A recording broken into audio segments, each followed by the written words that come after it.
இன்பு செய்கை பொன்னாகும் வரும் துன்பத்தில் இன்பம் பட்டாகும் இந்த இரண்டு கட்டளை அறிந்த மனதில் எல்லா நன்மையும் உண்டாகும் எல்லா நன்மையும் உண்டாகும் ஆறு மனமே ஆறு அந்த ஆண்டவன் கட்டளை ஆறு ஆறு மனமே ஆறு அந்த ஆண்டவன் கட்டளை ஆறு அழகமானவர் கிளை நூலகர் வசர் வட்டத்தின் சார்பாக 95வது இலக்கிய ஆர்வலர் அமர்வுக்கு வடலிலிருந்து சிறப்பித்துள்ள அனைத்து இலக்கிய ஆளுமைகளையும் நகர் சார்ந்த பெரியோர்களையும் வருக வருக என்று வணக்கத்துடன் வரவேற்கின்றோம். இந்நாள் எந்நாள் என்று யாருக்கு தெரியும்? அது முத்தமிழ் அறிஞர்கள் வளர்த்த தமிழால் அறியும். அது முத்தமிழ் அறிஞர்கள் வளர்ந்த தமிழால் அறியும். கன்னிமாரா நூலகத்தின் பெருமைகள் அறிவோம். கன்னிமாரா நூலகத்தின் பெருமைகள் அறிவோம். அதுபோல் படைக்கப்பட்ட நூலகங்களின் அருமை அறிவோம். அதுபோல் படைக்கப்பட்ட நூலகங்களின் அருமை அறிவோம்.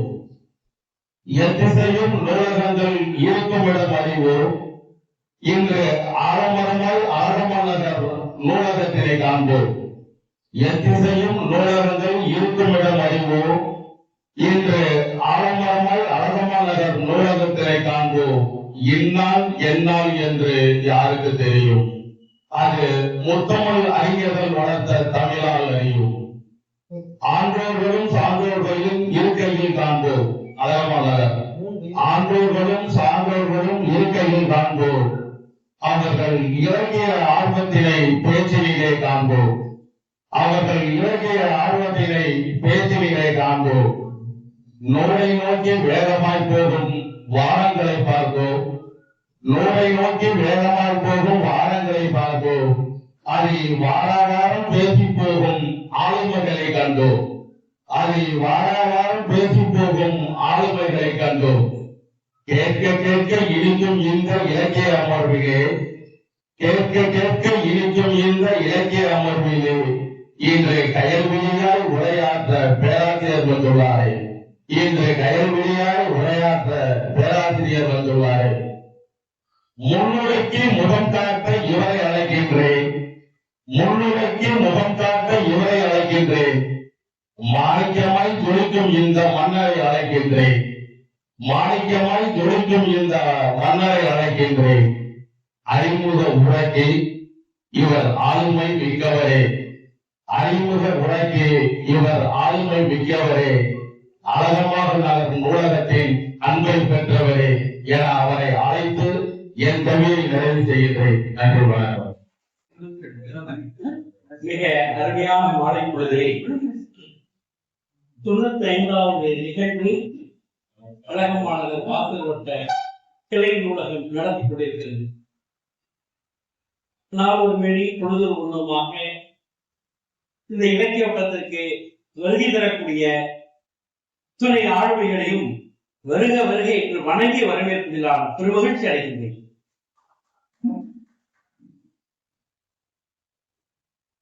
வழக்கம் போல்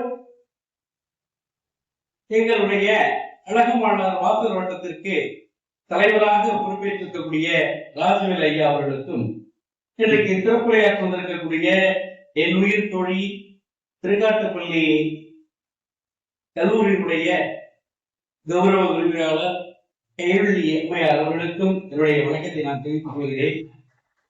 இந்த விழாவினை சோர்வுறாமல் ஏதோ ஓய்வுக்கு பிறகு படுத்தோம் எழுந்தோம் தொலைக்காட்சியை பார்த்தோம் கோவிலில் உண்டகட்டை வாங்கி சாப்பிட்டோம் என்று இல்லாமல் மிக அருமையான முறையில் தொய்வில்லாமல் நடந்து கொண்டிருக்கக்கூடிய கோபாலகிருஷ்ணன் தனபாலகிருஷ்ணன் ஒரு கோபாலகிருஷ்ணன் தான். என்ன அந்த கிருஷ்ணன் என்று சொன்னாலே நீங்க பாத்தீங்கன்னா இன்னொரு செல்வத்தை தான் குறிக்கும்.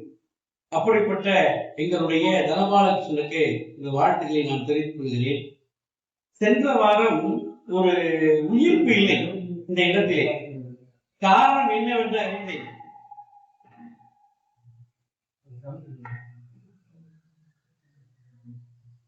நீங்க வாங்க.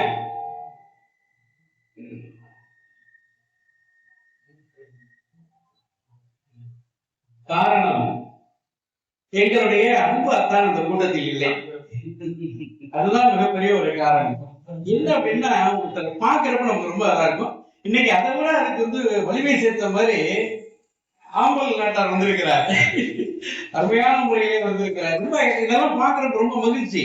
இன்றைக்கு காலையில் ஒரு பெரிய விழாவை நடத்திவிட்டு நம்முடைய வல்லமை தாக்குதலை வந்திருக்கிறார். ரொம்ப புத்தகையெல்லாம் பார்த்தேன், செய்திகள் எல்லாம் ரொம்ப அருமையான முறையில. இது வந்து எனக்கு ரொம்ப மிகப்பெரிய வியப்பா இருக்குது.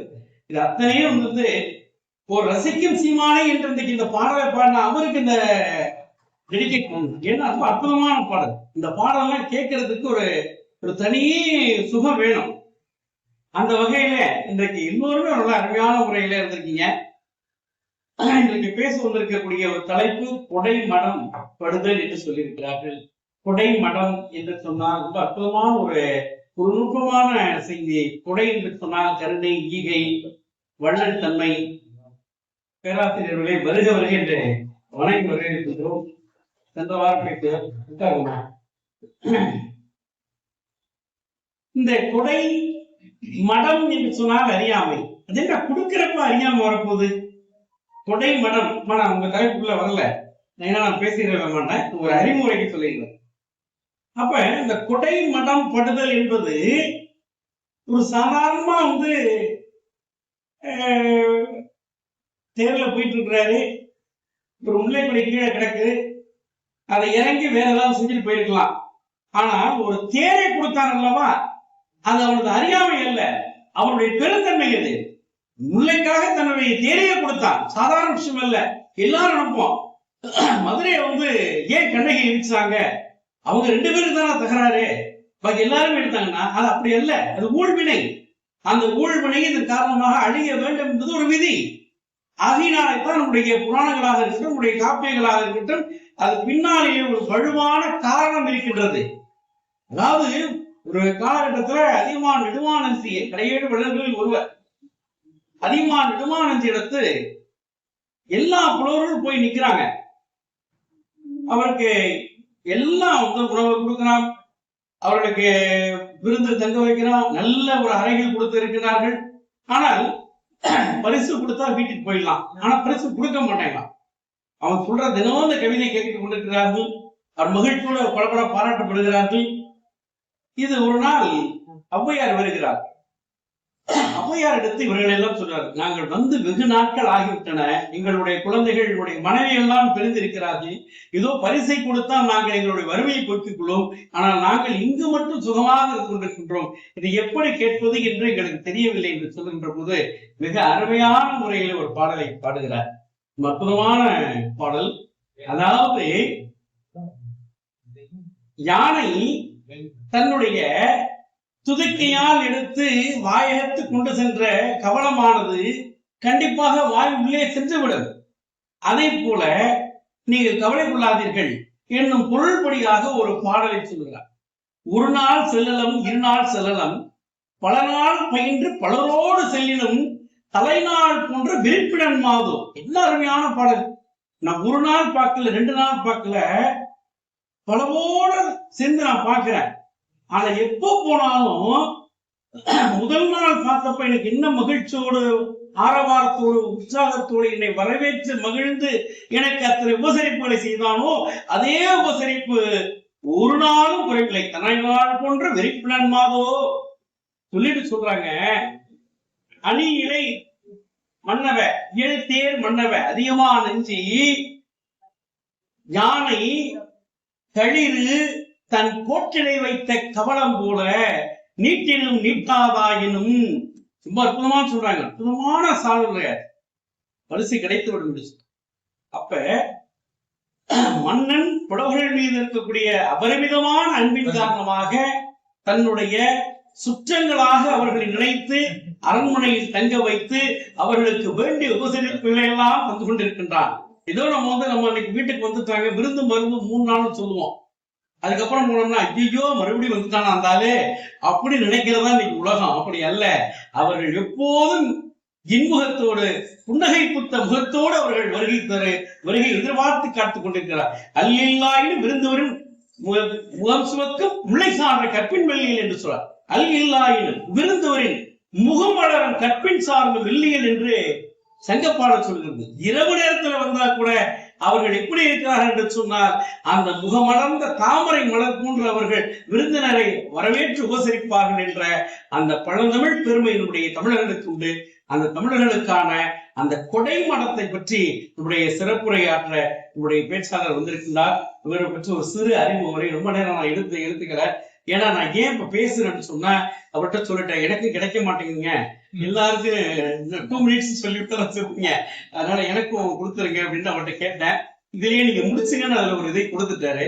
ஆகையினால அற்புதமான முறையில இவர்களுடைய எம்ஃபில் பட்டத்தையும் முனைவர் பட்டத்தையும் கொடுத்து விட்டு இவர்கள் இப்போது திருக்காட்டுப்பள்ளி அரசு கலை அறிவியல் கல்வியுடைய கௌரவ விரிவுரையாளராக பணியாற்றி கொண்டிருக்கிறார்கள். சென்ற வாரம் உங்களுடைய தோழி அவர்கள் பேசினார்கள். அவரும் இருவரும் சேர்ந்துதான் இங்கே பணியாற்றி கொண்டிருக்கிறார்கள்.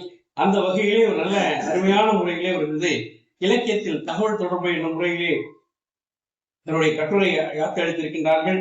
அடுத்ததாக இலக்கியங்கள் சைவ சமய செய்திகள், சுந்தரரின் தொண்டு நெறி, அப்பரின் சமுதாய நோக்கு என்று பல தலைப்புகளில் ஏராளமான கட்டுரைகளை எல்லாம் சர்வதேச தேசிய தரம் வாய்ந்த கட்டுரைகளை எல்லாம் அவர்கள் IASS என்று சொல்லக்கூடிய அந்த மதிப்பெண்ணிடப்பட்ட கட்டுரைகளாக அவர்கள் காத்திருக்கிறார்கள். ஏறத்தாழ ஒரு 5க்கும் மேற்பட்ட அந்த பணிப்பட்டறைகள், ஒர்க் ஷாப் என்று சொல்லக்கூடிய இந்த பணிப்பட்டறையில் கலந்து கொண்டு அவர்கள் கட்டுரை வாசித்து அளித்திருக்கின்றார்கள்.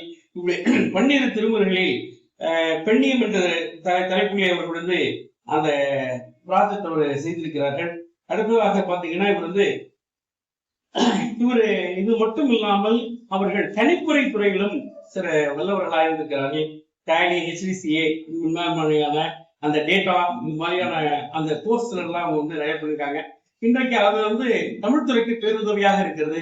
ஏதாவது ஒரு விழாக்கள் நடத்தணும்னா அவங்க பத்திரிகையில வெளியில அடிக்கிறதே கிடையாது, பிரிண்டிங்லாம் இவங்களே செஞ்சிடுறாங்க. அப்ப ஒரு தமிழையும் தாண்டிய அறிவியல் தொழில்நுட்பம் இன்றைக்கு தமிழர்களுக்கு இருக்கிறது என்பதையும் காட்டக்கூடியவர்களாக இன்றைக்கு இருந்து கொண்டிருக்கின்றார்கள். மிக அருமையான முறையிலே நல்ல ஒரு திறமடைத்த ஒரு சொல்வார்கள். ஒரே ஒரு செய்தி சொல்லி நான் முடித்து விடுகிறேன்.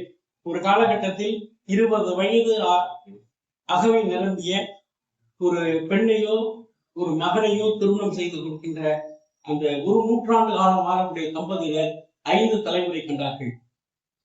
20 வயது திருமணம் முடிக்கின்ற போது 1 நூற்றாண்டு வாழக்கூடிய அந்த தலைமுறை 5 தலைமுறை கண்டது. ஆனால் இந்த வயது ஏற ஏற 4ஆனது, 3ஆனது, 2ஆனது, 1ஆனது, இப்பொழுது ஒன்றுமே இல்லை என்ற அளவிற்கு இன்றைக்கு பெண்கள் திருமணத்திற்கு வேண்டாம் என்று சொல்லிக் கொண்டிருக்கிறார்கள். இன்னும் சரியாக 6 ஆண்டுகளில் சர்வதேச கட்டுரை என்று சொல்லியிருக்கின்றது 45% பெண்கள் கன்னிகளாக இருப்பார்கள் என்று சொல்கிறார்கள். முடிந்தால் இலக்கிய வாசகத்தின் வாயிலாக அதையும் மாற்றோம் என்று சொல்லி வாய்ப்பளித்தமைக்கு நன்றி கூறி விடைபெறுகிறேன். நன்றி. தேடிச் சோர நிகழ்கின்ற பல சின்னஞ்சிறு கதைகள் பேசி மனம் வாடி துன்பமிக உழன்று பிறர்வாழ பல செயல்கள் செய்து நரைகூடி இளப்பருவம் எய்தி கொடுக்கூற்றுக்கு பின் இளையமாயும் பல வேடிக்கை மனிதரை போல் வீழ்வேன் என்று நினைத்தாயோ? அவையோர் அனைவருக்கும் தமிழ் சான்றோர்களுக்கும் நெஞ்சில் தமிழை சுமந்து வீற்றிருக்கும் பெரியோர்களுக்கும் என் இனிய மாலை வணக்கம். இன்று நாம் சிந்திக்க எடுத்துக்கொண்ட தலைப்பு நம் தமிழரின் மரபிலேயே ஊறியிருக்கின்ற ஒரு உயர்ந்த பண்பை பற்றியது. தங்க இலக்கியங்கள் வியந்து போற்றும் கொடைமணம் படுதல் என்பதாகும். நாகரிகம் என்ற பெயரில் எல்லாவற்றிற்கும் சுயநல கணக்கு பார்த்து வாழ்ந்து கொண்டிருக்கக்கூடிய இந்த காலகட்டத்தில் 2000 ஆண்டுகளுக்கு முன்பே எந்தவித கணக்கும் இன்றி வாரி வழங்கிய நம் வள்ளல்களை பற்றி பேசுவது பெருமிதம் அல்லவா? தலைப்பிற்குள் செல்வதற்கு முன்பு அதை நாம் உள்வாங்கிக் கொள்ள வேண்டும். கொடை என்றால் என்ன? கொடை என்றால் வழங்குதல் என்று நம் எல்லோருக்கும் தெரியும். மடம் என்றால் என்ன? மடம் என்றால் அறியாமை அல்லது புத்தி இல்லாத தன்மை என்று அகராதி நமக்கு பொருள் தருகிறது. அப்படி பார்த்தோம்னால் கொடைமடம் என்பது புத்தி இல்லாமல் தானம் செய்வது பற்றியதா? தானம் கொடுத்தார்கள் என்பது பற்றியதா? இல்லை இல்லை. சங்க இலக்கியங்களில் கொடைமனம் என்பது அறிவினத்தை குறிப்பது அல்ல, அது அளவறியாது கொடுக்கும் பேரன்பின் அறியாமை என்பதை குறிக்கக்கூடியது. ஒரு பொருளை நம்ம கொடுக்கிறோம், தானமா கொடுக்கிறோம். இதை இவருக்கு கொடுக்கலாமா இல்ல வேண்டாமா, இவருக்கு கொடுத்தா நம்ம கிட்ட இருக்க பொருள் கொஞ்சம் குறைஞ்சு போயிடுமா, இல்ல இவருக்கு கொடுக்கறதுனால நமக்கு ஏதாவது பெயர் வருமா, இவருக்கு கொடுக்கறதுனால இவருக்கு நம்ம கொடுக்கறதுனால நமக்கு என்ன பலன் வரும், இதெல்லாம் சிந்திச்சு பார்த்து நம்ம கொடுக்கக்கூடிய அந்த சுயநலம் பார்த்து நம்ம கொடுக்கிறோம் இல்லையா, அது எந்த பலனுமே கிடையாது. சுயநலம் பார்க்காமல் நம்ம செய்யக்கூடிய அந்த கொடைதான் நமக்கு நம் அடுத்தவர்களுடைய துயரத்தை மட்டும் போகாது, அவர்களுடைய தேவையை அறிந்து அவர்களுக்கு நாம் கொடுக்கக்கூடிய கொடை அவர்களுடைய துயரத்தையும் தீர்க்கக்கூடியதாக இருக்கும். நம்ம சுருக்கமா சொல்லணும்னா, அறிவை கடந்து நெஞ்சம் வேலை செய்யும் உன்னத நிலைதான் கொடைமனம் என்று அறிஞர்கள் சொல்றாங்க. இதற்கு உதாரணமாக கொடைமனம் என்ற சொல்லுக்கு இலக்கணமாக வாழ்ந்தவர்கள் நம் கடையெழு வள்ளல்கள். அதை முதலாவதாக நாம் பார்க்க போவது வையாகி பெரும் வேகன் என்ற வேகன். ஒரு நாள் வேகன் வேட்டைக்காக காட்டுக்கு செல்கிறார். அங்கு செல்லும் பொழுது காட்டில் மயில் தோகையை எடுத்து ஆடிக்கொண்டிருக்கிறது. அந்த மயிலை பார்க்கிறார். பலத்த குளிர்காற்று வீசுகிறது. அப்பொழுது வேகன் தொகையை எடுத்து ஆடக்கூடிய அந்த மயிலை பார்க்கிறார். பார்க்கும் பொழுது அந்த மயில் குளிரில் நடுங்குகிறது என்று எண்ணுகிறார். ஒரு மயில் என்னது குளிர் மயில் அப்படிங்கிறது ஒரு பறவை என்பது அவருக்கு தெரியும். அது போர்வை போர்த்தி கொள்ளாது, அதுக்கு போர்த்தவும் தெரியாது. அப்படி இருக்கும் பொழுது அவர் அந்த நாடாளக்கூடிய அரசனுக்கு தெரியாதா மயிலுக்கு போர்வை தேவை என்று? அந்த இடத்தில் அவருக்கு தெரிந்தது, அவர் அறிவு வேலை செய்யவில்லை, அந்த இடத்தில் அவருடைய கருணையே வேலை செய்தது. தன் தோளில் இருந்த பொன்னால் ஆன அந்த தன்னுடைய பொன்னாடையை எடுத்து அந்த மயிலுக்கு போர்த்துகிறார். இந்த பாடலை சங்க இலக்கியத்தில் 141வது பாடலில் வரலாறு பதிவு செய்கிறார்.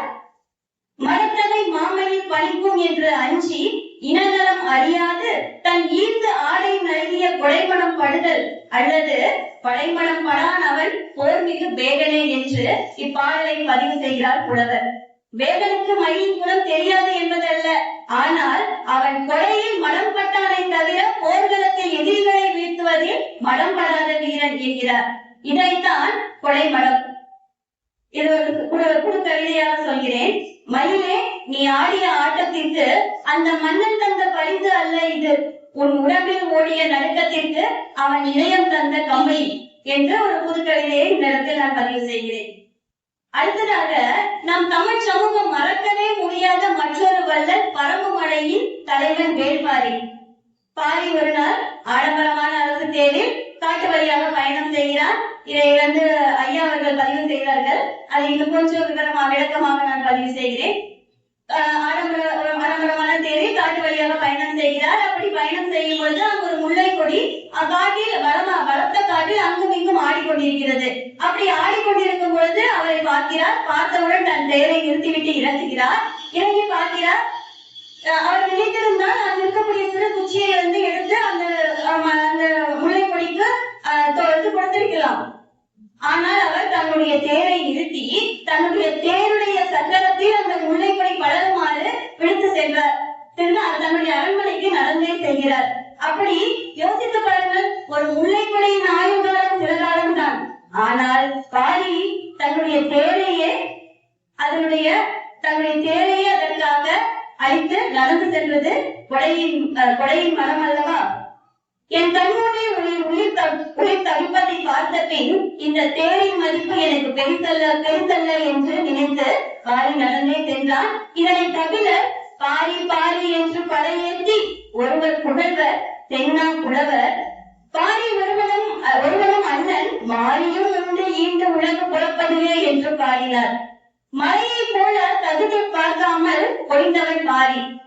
அன்பானவர்களே, பாரி தேரை மட்டும் கொடுக்கவில்லை. மூவேந்தங்களான சேர சோழ பாண்டியர்கள் பாரியின் பரம்புமலையை எதிர்த்து போரிட வந்தார்கள். அப்பொழுது பாரியின் தோழரான கபிலர் ஒரு மலை குன்று மேலே ஏறி நின்று மூவேந்தர்களையும் பார்த்து சொல்கிறார், பாரி உங்களுக்கு மூவேந்தர்களை பார்த்து உங்களுக்கு தேர்ப்படை யானைப்படை அனைத்தும் இருக்கிறது. இவற்றை கொண்டு நீங்க பாரியை வென்று விடலாம் என்று நினைக்கிறீர்கள், அது முடியாது. ஆனால் ஒரு யாசகனாக பாணனாக பாடி நின்று யாசகம் கேட்டால் பாரி தன்னுடைய பரம்பு மலையே உங்களுக்காக கொடுத்து விடுவார் என்று கபிலர் அந்த இடத்தில் பதிவு செய்கிறார். இதெல்லாம் கொடைமரம். அடுத்ததாக இந்த இடத்தில் ஒரு திரைப்பட காட்சி நினைவுக்கு வந்தது. நாம் பார்த்திருப்போம் என்று நினைக்கிறேன். ஒரு திருமண நிகழ்வுக்கு ஒருத்தர் போவாரு, போயிட்டு பரிசு கொடுப்பாரு. அந்த பரிசு கொடுத்து அந்த திருமண நிகழ்வு முடிந்து வெளியே வரும் பொழுதே பாத்தீங்கன்னா விளம்பர பதாகை வைத்திருப்பாரு. வச்சுட்டு தான் கொடுத்த பரிசையும் அந்த விளம்பர பதாகையில் வருமாறு அனைவரும் பார்க்குமாறு வைத்து விட்டு வருவார். அடுத்து ஒவ்வொரு நிகழ்வுக்காக இந்த மாதிரி செல்லும் பொழுதும் தன்னுடைய விளம்பரத்திற்காக தான் கொடுக்கக்கூடிய பரிசு பொருளையும் அந்த பதாகையில் பதிவிடுமாறு ஒவ்வொரு நிகழ்வையும் கலந்து வரக்கூடிய சூழல் வந்து அந்த படத்துல பதிவு பண்ணியிருப்பாங்க. இது வேடிக்கையாக கிடையாது. இன்று விளம்பரம் தேடிக்கொள்ளக்கூடிய இந்த காலகட்டத்தில் நாம் வாழ்ந்து கொண்டிருக்கிறோம். இது ஒரு குறு கவிதையாக நான் கொடுத்துள்ளேன். விளம்பர பலகையில் தன் பெயர் வருவதற்காகவே இங்கு தானம் செய்கிறார்கள் மனிதர்கள். ஆனால் விளம்பரமே இல்லாத காட்டில் விலாசம் தெரியாத முல்லை கொடிக்கு பெயரை கொடுத்தான் முப்பாட்டன் பாரி என்று இந்த புதுக்கவிதை நான் வடித்துள்ளேன். சங்க இலக்கியத்தில் கொடைமலம் என்பது வெறும் தனி மனித பண்பாக மட்டுமே பார்க்கப்படவில்லை, அது ஒரு சமூக பார்வையாக பார்க்கப்பட்டது. இது கொடைமலம் என்பதற்கு நேர்மாறான ஒரு சொல் ஒன்று உண்டு, படைமலம் என்பது. போர்க்களத்தில் எதிரி ஆயுதம் இல்லாமல் இருக்கும் போது அவனை கொல்லாமல் வருவது அல்லது தயங்குவது படைமலம். அது வீரன் செய்யக்கூடாத ஒன்று. ஆனால் கொடையில் மலப்படுதல் என்பது அரசன் செய்ய வேண்டிய ஆகச் சிறந்த அறம். அடுத்து குமணவல்லன் நம்ம வந்து கேள்விப்பட்டிருப்போம். குமணன் தன்னுடைய தம்பியின் சூழ்ச்சியினால நாட்டை இழந்து காட்டில் வாழ்ந்து வருகிறான். அப்பொழுது அவரை சந்திக்க பெருஞ்சித்திரனார் என்ற புலவர் போகிறார். சந்தித்த பிறகு அவர் கேட்கிறார், தன் வறுமையை பாடி பரிசலுக்காக காத்திருக்கிறார். அப்பொழுது குமணன் சொல்கிறார், என்னிடம் பரிசு பொருட்கள் எதுவும் இல்லை, நானே நாட்டை இழந்து இருக்கிறேன். என்னுடைய தம்பி என்னுடைய தலைக்கு பரிசு அறிவித்துள்ளான். இந்தாருங்கள் என்னுடைய வாளை பிடியுங்கள். இந்த வாளை பிடித்து என்னுடைய தலையை வெட்டி நீங்கள் எடுத்து சென்றால் உங்களுக்குரிய பரிசு பொருள் உங்களுக்கு கிடைக்கும், நீங்க அதை வாங்கிக்கலாம் அப்படின்னு சொல்லிட்டு குமணன் வல்லல் வந்துட்டு பெருஞ்சித்திரனார்ட்ட சொல்றாரு. இதை விட கொடைமலத்திற்கு சிறந்த உதாரணம் தேவையா? நமக்கு இதை விட சிறந்த உதாரணம் தேவையா கொடைமலத்திற்கு? அடுத்ததாக அதியமான் நெடுமான் அஞ்சு இதையும் ஐயா அவர்கள் பதிவு செய்தார்கள். அதியமான் அவையாருடைய நட்பு நம்ம எல்லோரும் அறிந்த ஒன்றேதான். அப்படி பார்த்தோமானால் அதியமானுக்கு ஒரு அரிய வகை நெல்லிக்கனி கிடைக்கிறது. இதை வந்து உண்டால் நீண்ட நாட்கள் உயிரோடு இருக்கலாம் என்று அவருக்கு தெரிகிறது. ஆனால் அதியன் அந்த நெல்லிக்கனியை உண்ணவில்லை. பத்திரமாக எடுத்து வந்து அவை பாட்டியிடம் கொடுக்கிறார். அவை கேட்கிறார், அதியனே, இதை நீ உண்டு இருந்தால் ஏராளமான மக்களுக்கு நீ உன்னுடைய வந்து பலனை செய்திருப்பாய். உன்னுடைய மக்களுக்கு நீ வந்து நல்ல விதமான ஆட்சி செய்திருப்பாய்.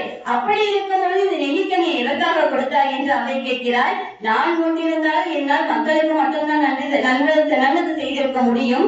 ஆனால் நீங்கள் உண்டால் இந்த தமிழ் சமூகமே தலை தோங்கும் என்று சொல்லி அந்த அற்புதமான நெல்லிக்கனியை அவைக்கு ஈந்து கொடுத்தார். இதை விட கொடைமலத்திற்கு சிறந்த உதாரணம் நமக்கு தேவையா? அடுத்ததாக மகாபாரதத்தில் நம் அனைவரும் தெரிந்தது கர்ணன். கர்ணனுக்கு கொடை வள்ளல் என்று பெயர் உண்டு. அவர் கேட்டவர்களுக்கு எல்லாம் இல்லை என்று சொல்லாமல் தன் உயிரையும் பொருட்படுத்தாமல் தானம் செய்தவன். அப்படி இருக்கும் பொழுது ஒருமுறை இந்திரன் வந்து என்ன பண்றாரு பாத்தீங்கன்னா, ஒரு ஏழை அந்தனர் வேடம் அணிந்து நம்ம கர்ணன் வராரு. கர்ணனிடம் வந்துட்டு கேக்குறாரு, கர்ணா, எனக்கு உன்னுடைய கவச குண்டலம் எனக்கு தேவை, நீ கொடுக்குறியா அப்படின்னு கேக்குறாரு. சற்றும் யோசிக்காம கர்ணன் என்ன செய்யறாரு அப்படின்னு பாத்தீங்கன்னா, அது வந்து அவருடைய உடம்போடு ஒட்டி இருக்கக்கூடிய அந்த கவச குண்டலத்தை யாரும் எதிர்பார்க்க அடுத்த நொடியே அதனை அறுத்து அவர் கையில் கொடுக்கிறாரு. அப்படி கொடுத்த உடனே வந்துட்டு இந்த கொடைமலத்திற்கு ஈடாகுமா, ஏதாவது தன் உயிரும் போகும் என்ற நிலை இருந்தும் கொடையாக கேட்கும் பொழுது தான் மறவாது கொடுக்கக்கூடிய அந்த நிலைதான் கொடைமலம். அடுத்து வந்து ஒரு அர்ஜுனன் வந்து என்ன பண்றான்னு பாத்தீங்கன்னா, கண்ணனுக்கும் அர்ஜுனனுக்கும் ஒரு வாதம் நடக்குது. அப்படி இருக்கும்போது அர்ஜுனன் கேக்குறாரு, கண்ணன் சொல்றாரு, உனக்கு நான் ஒரு போட்டி வைக்கிறேன், ஒரு 2 தங்கமலையை உனக்கு கொடுக்குறேன். அந்த 2 தங்கமலையும் மாலை பொழுதுக்குள்ள என்ன பண்ணிடணும் அப்படின்னா, நீ கொஞ்சம் கொஞ்சமா எல்லாத்துக்கும் கொடுத்து தீர்த்திடணும். மாலை பொழுதுக்குள்ள 2 தங்கமலையும் தானமா கொடுத்து முடிச்சிடணும் அப்படின்னு சொல்றாரு. அப்படி சொல்லும் பொழுது அர்ஜுனன் காலையில இருந்து எல்லாத்துக்கும் வரவங்க போறவங்களுக்கு எல்லாமே கொஞ்சம் கொஞ்சமா வெட்டி வெட்டி கொடுத்துட்டே இருக்கிறாரு. ஆனா மாலை ஆன பிறகும் அந்த தங்கமலையை அவரால் தீர்த்து போக முடியவில்லை. அப்படி இருக்கும்போது அந்த வழியா வந்துட்டு கண்ணன் வரும்போது சொல்றாரு அர்ஜுனன், கண்ணா கண்ணா என்னால இதை செய்ய முடியல, நான் தோத்து போயிட்டேன் இந்த போட்டியில அப்படின்னு அவர் ஒத்துக்கிறாரு.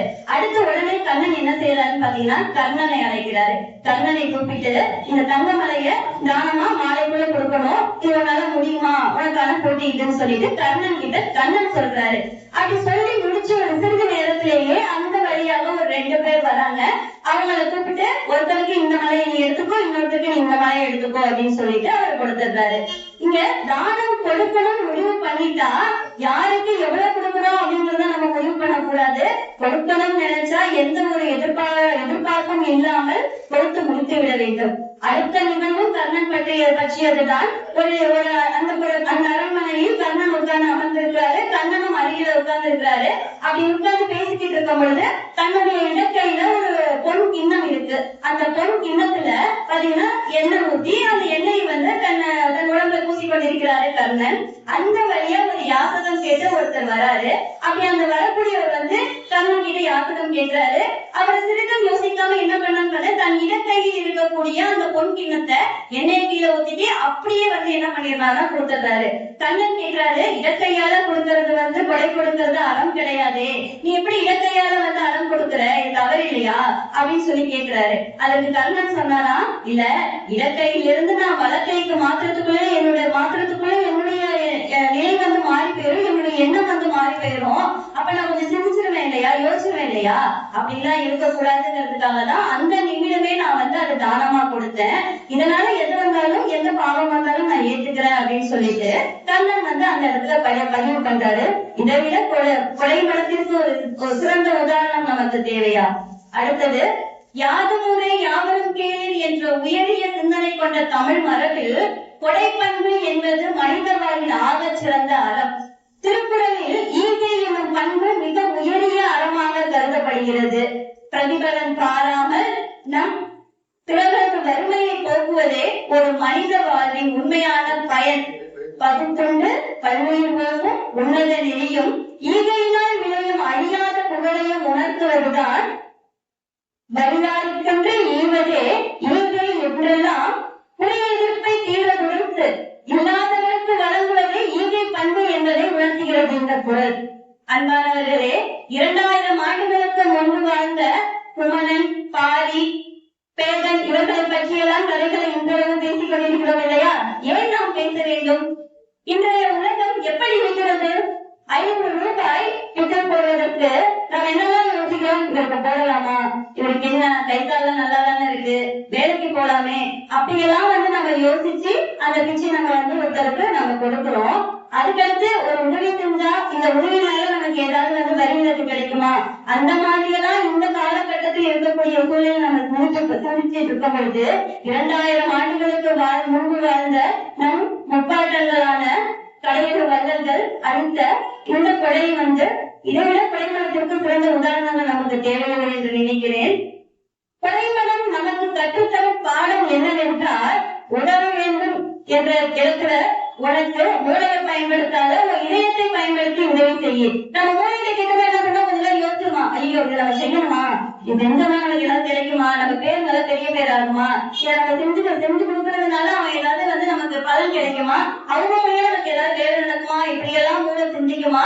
அதனால நீ இப்ப உதவி செய்யணும் முடிவு பண்ணிட்டு அவன் மூளையை கேட்காத, உன்னோட இதயத்தை கேட்டு உதவி செய்ய அப்படின்னு சொல்றாரு. அதுக்கு அடுத்து நமக்கு இயற்கை ஒரு சிறந்த பாடம்.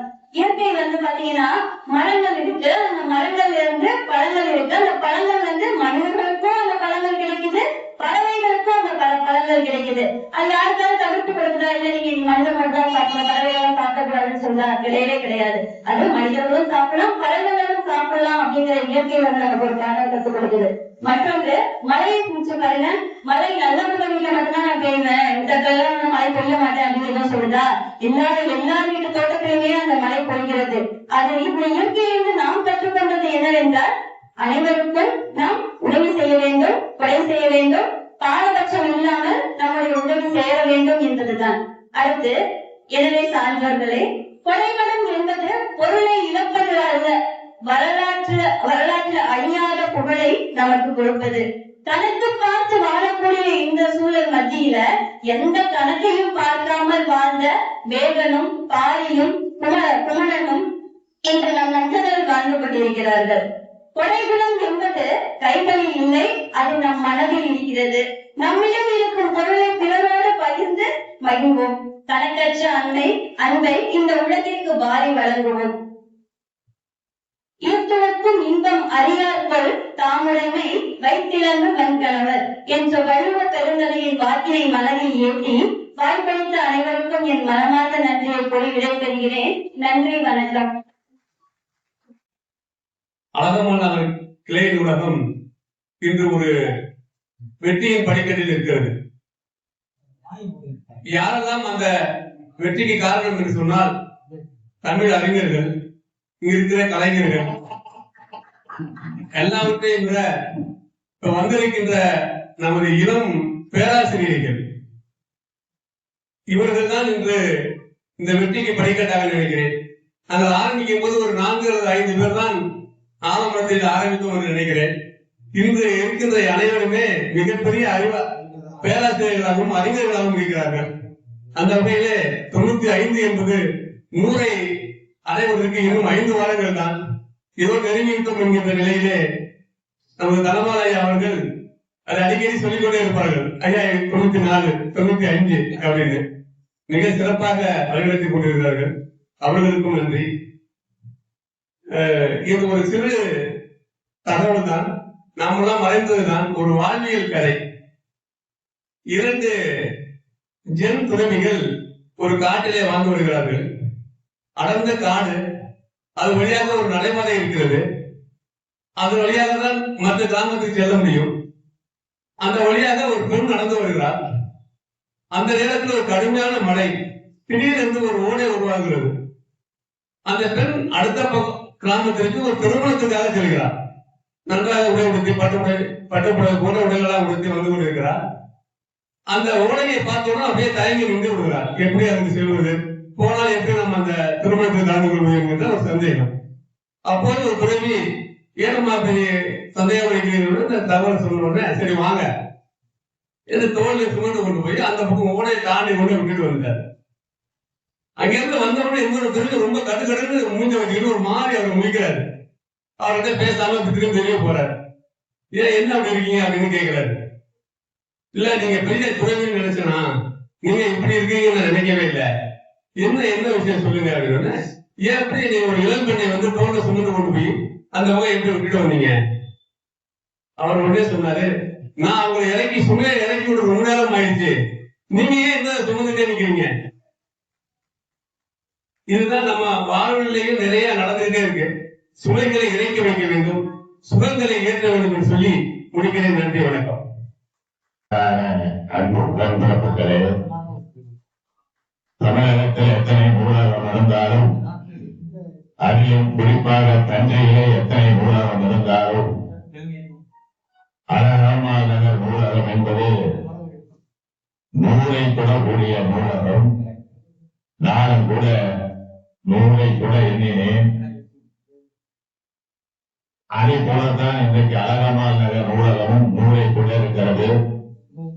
அதற்கு உறுதுணையாக இருக்கிற அனைத்து சான்றோர்களுக்கும், குறிப்பாக தம்பி தனபால் அவர்களுக்கும் என்னுடைய பாராட்டுதலை தெரிவித்து, 100வது ஆண்டு விழாவில், மன்னிக்கவும் 100வது வார விழாவில் நான் வருவேன். 50 ஆண்டு கால இலக்கிய மேடையில் கடுகளவும் அரசியல் பேசாத நாகரிகம் பெற்ற தம்பி இந்துமணி வாழ்க பல்லாண்டு வளர்க. நன்றி, வணக்கம். மாலை வணக்கத்தை தெரிவித்துக் கொள்கிறேன். நல்ல தலைப்பு, அருமையான சொற்பொழிவு. இன்னும் நிறுத்தி சொல்லியிருந்தால் இது வெகுவாக மனதில் பதிந்திருக்கும். நல்ல ஸ்பீடு. நம்ம தான் சொல்ல முடியும்ல. அடுத்ததாக, இந்த முல்லைக்கு தேரும் மயிலுக்கு பொறுமையும் தொல்லை அடித்தாரை கேட்டறிவும் சொல்லின் நெறிமடல் பூந்தாளை நீடு நீர் சேர்ப்ப அரிமடமும் சான்றோர்க்கு அணி. முன்னுரையாரையனார் பழமொழி 4 இந்த பாடலிலே அவர் இந்த பதிவு செய்கிறார். அரிமடமும் இந்த அறிவு சில நேரங்கள்ல அறிவாளிகள் மடப்படுவதும் அவர்களுக்கு ஒரு அழகு. அணி என்றால் அழகு, அவர்களுக்கு ஒரு சிறப்பு, மேலும் ஒரு அணியை கூட்டுவது அழகை தருவது போல என்று அந்த பாடலை எழுதியிருக்கிறார். ஆடினீர் பாடினீர் செறினு நாடும் குன்றும் ஒருங்கியுமே சொன்னாங்க. இளைய தலைமுறைகளுக்கு இது போல சிறந்த கருத்துக்களை கொண்டு வந்து நீங்களும் சேர்த்து கொண்டிருக்கீங்க. அதனால அழகமான வேற நூலகத்திற்கு நன்றியை தெரிவித்து கொள்கிறேன். நான் சொல்ல வந்த எப்பொழுதும் திருக்குறள் சொல்லுவேன். தெரியல யாயும் நியாயும் ஞானாக இந்த பாட்டு உங்களுக்கு எல்லாருக்கும் சம்பளத்தை ஆங்கிலம் தெரியல அப்படின்னு சொல்றாங்க. இத திருவள்ளுவர் 3 இடங்கள்ல பதிவு செய்யறாரு. 2 இடம் மட்டும்தான் அவசரமா பார்த்துட்டு வந்ததுல 2 இடம் மாட்டி, ஒரு இடம் கிடைக்கல, பார்க்க அப்புறமே சொல்றேன். இதுல என்ன கேள்வி எனக்கு அப்படின்னா, நிலத்தோட நீர் சேருதா, நீரோட நிலம் சேருதா அப்படின்னு ஒரு கேள்வி. இதுல நிலம் யாரு, நீர் யாரு, யார் தலைவன், யார் தலைவி? இதுக்குதான் வள்ளுவர்கிட்ட போனா என்னன்னு பார்ப்போம். நிலத்தியல்பால் நீர்க்கு திங்கற்றாகும். நேர் நிலத்தினுடைய இயல்புதான் பெறுது. மாந்தருக்கு இனத்தியல்பு ஆகும் அறிவு அப்படின்னு ஒரு பாடம். அடுத்தது குலத்தனின் புத்தேல் நாடுண்டோ. புத்தேல்னா சொற்களமா. நிலத்தோடு நீர் இயங்கன்ன அப்படின்னு அந்த ஒரு பாடல்ல சொல்றார். இந்த விட என்ன சொல்றாங்க உரையாசிரியர்கள், நிலத்தோடுதான் நீர் சேருது. அங்கே நிலம் என்பது பெண், நீர் என்பது ஆண் என்பது புரிகிறார்கள். நன்றி, வணக்கம். அம்மா பேச்சு தலைப்பு வந்ததுமே என்கிட்ட ஒரு விவாதம் வந்துச்சு. என்ன அது புரியாத சொல்லாருக்குன்னு. எப்போதுமே இது மாதிரி ஒரு புதிய சொல் கற்றுக்கொள்வது என்பது நல்லது. அந்த வகையில ஒரு புது சொல்லு நமக்கு அறிமுகமாயிருக்கு. இன்னொன்னு, நிறைய சொற்கள் நம்ம தமிழ்ல லட்சக்கணக்கில் 3 லட்சம் சொற்கள் இருக்குங்கிறாங்க. நம்ம திருப்பி திருப்பி ஒரு 6000 சொற்களை தான் பயன்படுத்திட்டு இருக்கோம். திரைப்பட பாடல் தூளியிலே ஆள வந்த வானத்து தூளிங்கிறத எனக்கு தெரிஞ்சு ஸ்கூல் டீச்சர்ஸே கேட்டாங்க, தூளினா என்ன, தூளினா என்ன அப்படிங்கிற மாதிரி சொல் புரியாம இருக்கு. சினிமா பாடலாம் தென்றல் கவரி வீசும்னு இவரு வைரம் தேடியிருப்பாரு. இந்த கவரி தென்றல் விசிறி வீசுன்னா கூட அது தலை கட்டாது. இருந்தாலும் ஒரு புதிய சொல்ல போடும்போது கவரிங்கிறது அன்னைக்கு நிறைய பேர் கவரினா என்ன, கவரினா என்னன்னு கேட்டாங்க. அது மாதிரி பலருக்கு ஒரு புதிய சொல்லை அறிமுகப்படுத்தி இருக்கிறீர்கள். இன்னும் இதுல ரொம்ப சிறப்பான அம்சம் என்னன்னாக்க, நம்முடைய வரலாறு, பண்பாடு, கொடை, அன்பு இதெல்லாம் திருப்பி திருப்பி நம்ம சொல்ல வேண்டிய நிலையில் இருக்கின்றோம். நம்முடைய வரலாறை வேற யாருமே சொல்ல மாட்டாங்க. அதிகாரத்தில் உள்ளவர்களோ வேற யாருமே சொல்ல மாட்டார்கள். நாம் தான் திருப்பி திருப்பி திருப்பி திருப்பி சொல்லணும். ரொம்ப பெருமிதமான வரலாறு நம்முடையது. வேற எந்த மொழியுமே ஆனா கற்றுக் கொடுக்கும் போது அறத்தை கற்றுக் கொடுக்கவில்லை. நம்ம தான் அறம் செய்ய விரும்பு அப்படிங்கிறோம். கற்றுக் கொடுக்க, அகரம் கற்றுக் கொடுக்கும் போதே அறத்தை கற்றுக் கொடுக்கும் மொழி நமது. உலகளாவிய சிந்தனை ஒவ்வொரு இதுலயும் ஆதிபவன் முதற்றே உலகு அப்படிங்கிறது, யாதும் போலே யாவரும் கேளுங்கிறது, உலகெல்லாம் உணர்ந்து போதல் தெரியவன் சேக்கிலார் பாடுறது, அழகிலா விளையாட்டுடைய தலைவர் உலகம் யாவையும் தாமுள்ள வாக்கணும்னு கம்பர் ஆரம்பிக்கிறது. இது மாதிரி உலக பார்வை நமக்கு தான் இருக்கு. நம்முடைய வரலாறு இரும்பின் பயன்பாட்டை 5000 ஆண்டுகளுக்கு முன்பே நாம் தான் கண்டுபிடித்தோம் அப்படிங்கிறாங்க. அதே மாதிரி கீழே கீழே தோண்ட தோண்ட மேலே மேலே உயர்கிறது நம் புகழ். அந்த மாதிரியான பண்பாடு, வரலாற்று விஷயங்கள், இலக்கியங்கள் இவற்றையெல்லாம் மேலும் மேலும் இளைய தலைமுறைக்கு, குறிப்பாக இன்னைக்கு ஒரு புதிய இது நம்மளாம் இளம் தலைமுறை, வருங்கால தலைமுறை, எதிர்கால தலைமுறை அப்படிமா ஜென்சி தலைமுறை, இன்ஸ்டா தலைமுறை என்றெல்லாம் சொல்கிறார்கள். அவர்களுக்கு என்ன நம்ம இன்றைக்கு இந்த நிலையில் இருப்பதற்கு யார் காரணம், என்ன காரணம் என்றெல்லாம் தெரியாமல் இருக்கிறது. அந்த மாதிரி ஒரு நிலையில் இது போன்ற விஷயங்கள் திருப்பி திருப்பி அவங்க மாணவர்களோடு பழகக்கூடிய வாய்ப்பு இருப்பதனால புதிய புதிய விஷயங்களை, நம்முடைய வரலாற்றை, இலக்கியத்தை, நம்முடைய பண்பாட்டு விழுமியங்களை சொல்ல வேண்டும் என்று கேட்டுக்கொண்டு 95 வாரமா விடாப்பிடியா நடத்துகின்ற தனவாயிரம் சொல்லிட்டு விரைவிலே 100வது வாரத்தை இன்னும் சிறப்பாக நடத்தும் என்று கேட்டுக்கொண்டு வாய்ப்பு நன்றி வருகிறேன். அழகமானவர்களை வாட்டர் பெரும் மதிப்புக்குரிய அனைத்து தோழர்களே, இங்கே வருகை புரிந்திருக்கும் சிறப்பு பேச்சாளர் திருமதி ரேவதி அம்மையார் மற்றும் சென்ற வாரம் நம்முடைய பேரூர் இலக்கிய திருமதி அம்மையார் அவர்கள், அத்தனை பேர்களுக்கு எனது வாழ்த்துக்களையும் நன்றியையும் தெரிவித்துக் கொள்கிறேன். அம்மா பேசினாங்க, கொடை மரம் தவித்தல் படுதல், தவிர்த்துள்ள படுதல், அதற்கு பேசினாங்க. அவங்க பேசியதெல்லாம் நமக்கு முழுமையா ஏற்றுக்கிறார். கடைகள் வள்ளல்களை பற்றி பேசினார்கள், 7 வள்ளல்களை பற்றி, பாரி, ஓரி, அதியமான் எல்லாம் பேசினாங்க. அதெல்லாம் விட 8வது வள்ளல் ஒருத்தர் இருந்தாரு, அவரை மறந்துட்டாங்க அம்மா. நம்ம எல்லாம் அவங்க பார்த்ததில்லை. இந்த பாரி ஓரி எல்லாம் எத்தனாயிரம் ஆண்டுகளுக்கே முன்பு வாழ்ந்தவங்க, அவங்க நம்ம கண்ணால் பார்த்ததில்லை. நம்ம காலத்துல நம்முடன் வாழ்ந்த 8வது கடை 7 வள்ளலை தவிர்த்து 8வது வள்ளல் புரட்சி தலைவர் எம்ஜிஆர் மட்டும்தான். அவர் தான் அவர் 8வது வள்ளல். இதுக்கு அரசியலுக்கு சம்பந்தம் இல்ல. கடை 7 வள்ளலுடைய சிறந்த வள்ளல் நமது புரட்சி தலைவர் எம்ஜி ராமச்சந்திரன் தான் என்பதை அவர் புக்கே போட்டிருக்காங்க. 8வது வள்ளல் என்று எம்ஜிஆரை பற்றி புக்கு போட்டிருக்காங்க. வாங்கி படிக்க இருக்கு அந்த புக்கு. அதுதான் உண்மை. அந்த வள்ளலை பற்றி அம்மா தகவல் பண்ணியிருந்தால் மிகுந்த நன்றியாக இருக்கும்.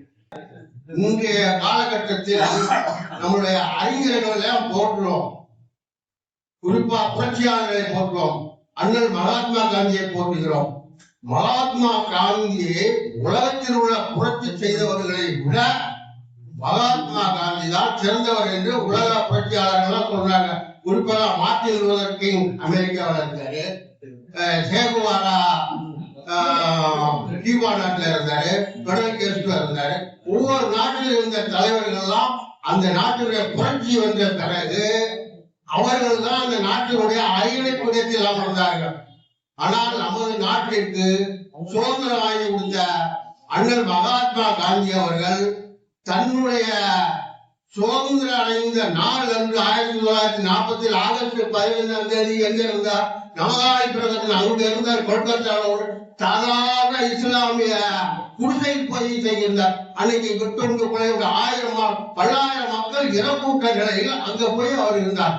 அன்னைக்கு கேட்ட பொழுது எல்லா நாளும் போல இதுவும் இன்றைய நாளும் ஒரு நாள் தான் என்று அவருக்கு மகாத்மா காந்தி தன்னுடைய எந்த நினைத்திருந்தால் இந்தியாவில் பிரதமராக வந்திருக்கலாம். அதெல்லாம் தவிர்த்து அவர் அந்த நாளில் அந்த மாதம் ஆகஸ்ட் மாதம் 30 நாள் அங்கதான் இருந்தாரு. அதை அவரை நாம போட்டு வணங்குவதோடு பெடரல் கேஸ்ட்ல அடுத்த ஷேக்ஸ்பியரை பற்றி தகவல் சொல்லணும்னா 1/2 மணி நேரம் ஆகும். இலக்கிய மேதை, மாமேதை, இலக்கியம்லாம் பேசுறோம்ல, ஷேக்ஸ்பியர் பற்றி நான் தகவல் சொல்லணும்னா நெக்ஸ்ட் வீக் பேசுறேன். குறிப்பெல்லாம் எடுக்கலாம், நானா வந்து பேசுகிறேன். உலக இலக்கியங்கள், அமரகவி இலக்கியங்கள் கம்பனை போல ஆங்கில கவி இலக்கியங்கள் ஷேக்ஸ்பியர் மட்டும்தான். இன்றைக்கு உலக மொழிகள் எல்லாம் 120 மொழிகளிலுடைய மொழியாக்கம் பண்ணப்பட்டு ஷேக்ஸ்பியருடைய நாடகங்கள் அவரை பற்றி நான் அடுத்த வாரம் விரிவாக உங்களுக்கு சொல்ல கடமைப்பட்டிருக்கிறேன். நன்றி, வணக்கம். அனைவருக்கும் இனிய மாலை வணக்கம். ஒரு சின்ன கவிதை. இப்படிப்பட்ட கஷ்டத்தில் கூட உதவ இயலாத கடவுளை எண்ணி கொஞ்சம் வருத்தப்பட்டேன். எனில் இதைவிட எப்படிப்பட்ட கஷ்டத்தில் இருக்கிறாரோ கடவுள் என்றெண்ணி கடவுளை மன்னித்துவிட்டு என்னையும் கொஞ்சம் சமாதானப்படுத்திக் கொண்டேன். அப்படிங்கிறது இந்த சின்ன கவிதை சார். இன்னைக்கு கொஞ்சம் காரசாரமா போயிட்டு இருக்கு. அப்ப டக்குன்னு எனக்கு இப்ப தோணுச்சு, அதை நான் இன்னும் முழு வடிவத்துல கொண்டு வரல. பட் இந்த இடத்தையும் அதை சொல்லிடுறேன். ஏன்னா எந்த ஒரு மனத்தாங்கல்களையும் வருத்தங்களையும் நம்ம கொண்டு போக தேவையில்லை. எனக்கு பிடிக்கவில்லை நீங்கள் பேசியது முற்றிலும் என்றாலும் நான் முழுவதும் கேட்டேன். பிடித்ததை மட்டுமே கேட்க வேண்டும் என்றால் நான் பேசுவதை மட்டுமே கேட்க வேண்டும். ஆகவே பிடிக்காததையும் கேட்கிறேன். ஏனெனில் உலகம் எப்போதும் நமக்கு மட்டுமே யாராக இல்லை. நன்றி. ஒரு இறுதி கட்டத்தை தான் வந்தேன். ரொம்ப சிறப்பாக இந்த கூட்டம் வந்து அழகுமானங்களுக்கு இந்த வாசகர் வட்டம் வந்து ரொம்ப சிறப்பா போயிட்டு இருக்கு. ஒவ்வொரு நாளுமே இருக்கு. அடுத்தது இன்னும் கொஞ்சம் பெரிய அறையெல்லாம் ஏற்பாடு பண்ணணும்னு நினைக்கிறேன். வாழ்த்துக்கள். தொடர்ந்து ஒரு நல்ல முன்னெடுப்புக்கு என்னுடைய வாழ்த்துக்களை தெரிவித்துக் கொள்கிறேன். நன்றி. பெரியவர்களே, சான்றோர்கள் அனைவருக்கும் முதற்கண் வணக்கத்தை தெரிவித்துக் கொள்கிறேன். நான் முதல்ல எழுதிய ஒரு அறிமுகத்தை சொல்லிட்டு என்னுடைய செய்தி வரலாம்னு நினைக்கிறேன். என்னுடைய பேர் முனைவர் பா. ராஜேஷ். சொந்த ஊர் கன்னியாகுமரி மாவட்டம். கன்னியாகுமரி மாவட்டம் என்றாலே அங்கே 2 பகுதிகள் இருக்கிறது. 2 நாடுன்னு எடுத்துக்கலாம். குட்டி நாடு. ஒன்று நாஞ்சில் நாடு, இன்னொன்று வேநாடு. நான் வந்து வேநாட்டு பகுதியை சார்ந்தவன். ஏன் இதை சொல்றேன்னா, இதுக்கும் தமிழ் மொழிக்கும் தொடர்பு உண்டு. சேர சோழ பாண்டிய நாடு நம்ம பேரரசை எடுத்துக்கிட்டா கூட சேர நாட்டில் இருக்கக்கூடிய 2 பகுதியில வேநாடு வேலூர் குலத்தை ஆட்சி செய்த இடம். சங்க இலக்கிய, தொன்மையான இலக்கிய, தூர்பழங்குடிகளை பற்றி நீங்க அறிந்திருக்கு. அந்த மொழி இன்னைக்கும் உயிரோடு இருக்கு. அதுதான் அடிப்படை காரணம். இப்ப நான் பேச சமயமே நீங்க இதை ஒரு விதமா பார்க்கலாம். தஞ்சாவூர் மாவட்டத்தை சார்ந்தவர் அல்ல என்பது உங்களுக்கு ஒரு அடையாளம் கிடைக்கும். அது என்னுடைய ரத்தத்திலே ஊறிய ஒரு மொழி. அதை நான் அழிக்க விரும்பல. எங்க போனாலும் அந்த மொழியை என்னோடு நான் கலந்து பயணிக்க. அந்த அடிப்படையில் அந்த மொழி என்கிட்ட இருக்கும். அதனால நீங்க எதுவும் நினைக்கிறாங்க. ஏன்னா இந்த மொழி எல்லாம் நமக்கு அடையாளம் இருந்தால்தான் வடவேங்கட தென்குமரின்னு சொல்லக்கூடிய அடையாளத்தை நம்ம நிலைநிறுத்த முடியும். நம்ம ஒரு விதமா இப்படி நில அடிப்படையில பார்த்துட்டோம்னா மொழி சிதையக்கூடிய அளவுக்கு ஆயிடும். இதுதான் என்னுடைய முதல் கருத்து. ஆனால் இந்த வாசக வட்டத்துக்கு ஒரு ஆண்டாக நண்பர் ராஜமாணிக்க சார் என்னை அழைச்சிட்டு இருக்காரு. நான் பொதுவா தஞ்சாவூர்ல வந்து 10 ஆண்டு ஆகும். பல்வேறு கல்லூரில எல்லாம் பணியாற்றி இங்க பல்கலைக்கழகத்துக்கு பொதுவா வெளியே போறது குறை. ஏன்னா நான் குமரி மாவட்டத்துல இருக்க சென்னை கலை இலக்கிய மன்றம், தமிழ் மன்றம் எல்லாத்துலயும் கலந்து கடைசி சண்டையில தான் முடியும். தப்பா எடுக்கிறாங்க சார், இப்படி பேசுறாங்க, நீங்க எப்படின்னு எனக்கு தெரியல, நான் புதுசா இப்பதான் உள்ள வந்து. அதனால பெரும்பான்மை நான் தவிர்த்துருவேன். ஏன்னா இந்த மொழிக்கும் சரி என்னுடைய உறவு எல்லாத்துக்கும் நான் போறது கிடையாது. பல பொருளாதாரத்தை நம்ம செலவழிச்சு அங்க போயிட்டு கடைசியில பார்த்தீங்கன்னா அது வேஸ்ட் ஆயிடும். அறிவை பெறலான்னு போவோம், அங்க போய் வேற விதமா கிடையாது. இதனால நான் அவ்வளவா போறது கிடையாது. இடையில என்னுடைய நண்பர் சரபஞ்சிக்கால ஆங்கிலத்துறை நண்பர் தமிழ் அமுதம், அதுலதான் சார்லாம் எனக்கு பழக்கம். கவிதைகளை நவீனத்தை பற்றி அறிமுகம், அதுல கொஞ்சம் போயிட்டு வாசிப்போடு தொடர்பு உண்டு. இந்த ஒரு ராஜமாணிக்கம் சார் வந்தே ஆகணும், புதன்கிழமை நீங்க ஒரு தலைப்புல வாசிக்கணும்னு சொன்னாங்க. சரி, என்ன இடம் எங்களுக்கு தெரியாது, சார்ட்ட கேட்டேன். மகா வேலம்மாள் ஸ்கூல்ல படிச்சதுனால ஒரு அடையாளம் தெரியாதனால கேட்டு வந்துட்டேன். ஆனா இந்த அளவுக்கு பெரிய சான்றோர் பொதுமக்கள்லாம் இருக்கிறது என்று எனக்கு மகிழ்ச்சியான. ஏன்னா இந்த காலகட்டத்துல, இந்த டெக்னாலஜி தொழில்நுட்ப காலகட்டத்துல நம்ம இந்த மொழியை வளர்ப்பதற்காக இவ்வளவு பேர் வந்து இருந்து அந்த மொழியை கொண்டு செல்வது என்று பெரிய இல்லை. அதுக்கு நம்ம 2 செய்தி எடுத்துக்கலாம். சேர சோழ பாண்டிய 3 எடுத்துக்கலாம். பாண்டிய நாடு முத்துடைத்து, சோழ நாடு சோறுடைத்து, சேர நாடு வேடமுடைத்து. ஏதோ ஒரு அடையாளம் எல்லாமே செல்வ செழிப்பில் புரியுது. ஒவ்வொரு மொழி சார்ந்த இடத்துக்கும் பண்பாட்டு கூறுகளும் தனித்தனியா வித்தியாசமா இருக்கிறது. இதுக்கெல்லாம் நம்ம பார்த்தீங்கன்னா மொழி சார்ந்த நிலையில வாழ்க்கையை செம்மைப்படுத்துறதுக்கு ஒரே ஒரு கவிதையை மட்டும் நான் சொல்லி முடிக்கலாம் நினைக்கிறேன். என்னைக்கு தேவை காலகட்டம். மகனே நீ இருக்க, மகனே நீ இருக்க என் கருவறையில் நான் இருக்க உன் வீட்டு ஒரு அறை கூடவா இல்லை. வரிகள் 2 தான். ஆனா இன்னைக்கு நம்ம என்னதான் படித்தாலும் தொழில்நுட்பம் வளர்ந்தாலும் நம்ம பெற்றோர்களை எங்கெங்கயோ சிதைக்க விட்டுட்டு எங்கெங்கயோ பொருளாதாரம் வாழ்க்கையை நம்ம மேம்படுத்திட்டு. ஆனா நம்ம இலக்கியம் அப்படி சொல்லி தரல. தமிழ் இலக்கியம் எந்த இலக்கியத்திலுமே பெற்றோர்களை விட்டு விலகி பொருள் தேட சொல்லியிருக்கு. கடல் கடந்து பொருள் தேட சொல்லியிருக்கு. ஆனா திருப்பி வந்துருந்தான் சொல்லுது. காலத்தை மையடிச்சு அகத்திலையா இருந்தாலும் சரி பொருள் தேட எங்கேயும் பிரிந்து போகணும். நமக்கு பிரிவு பற்றி சொல்லியிருக்கு, பாலைத்தலையில சொல்லியிருக்கு, இல்லைன்னு சொல்லல. பிரிவு என்பது கொஞ்சம் நேரம் கால அளவுதான். ஆனா இப்போ எல்லா இலக்கியத்தையும் நம்ம படிச்சுட்டு பொருளாதாரத்துக்காக எங்கெங்கயோ போயிட்டு பெற்றோர்களை விடக்கூடிய நிலை.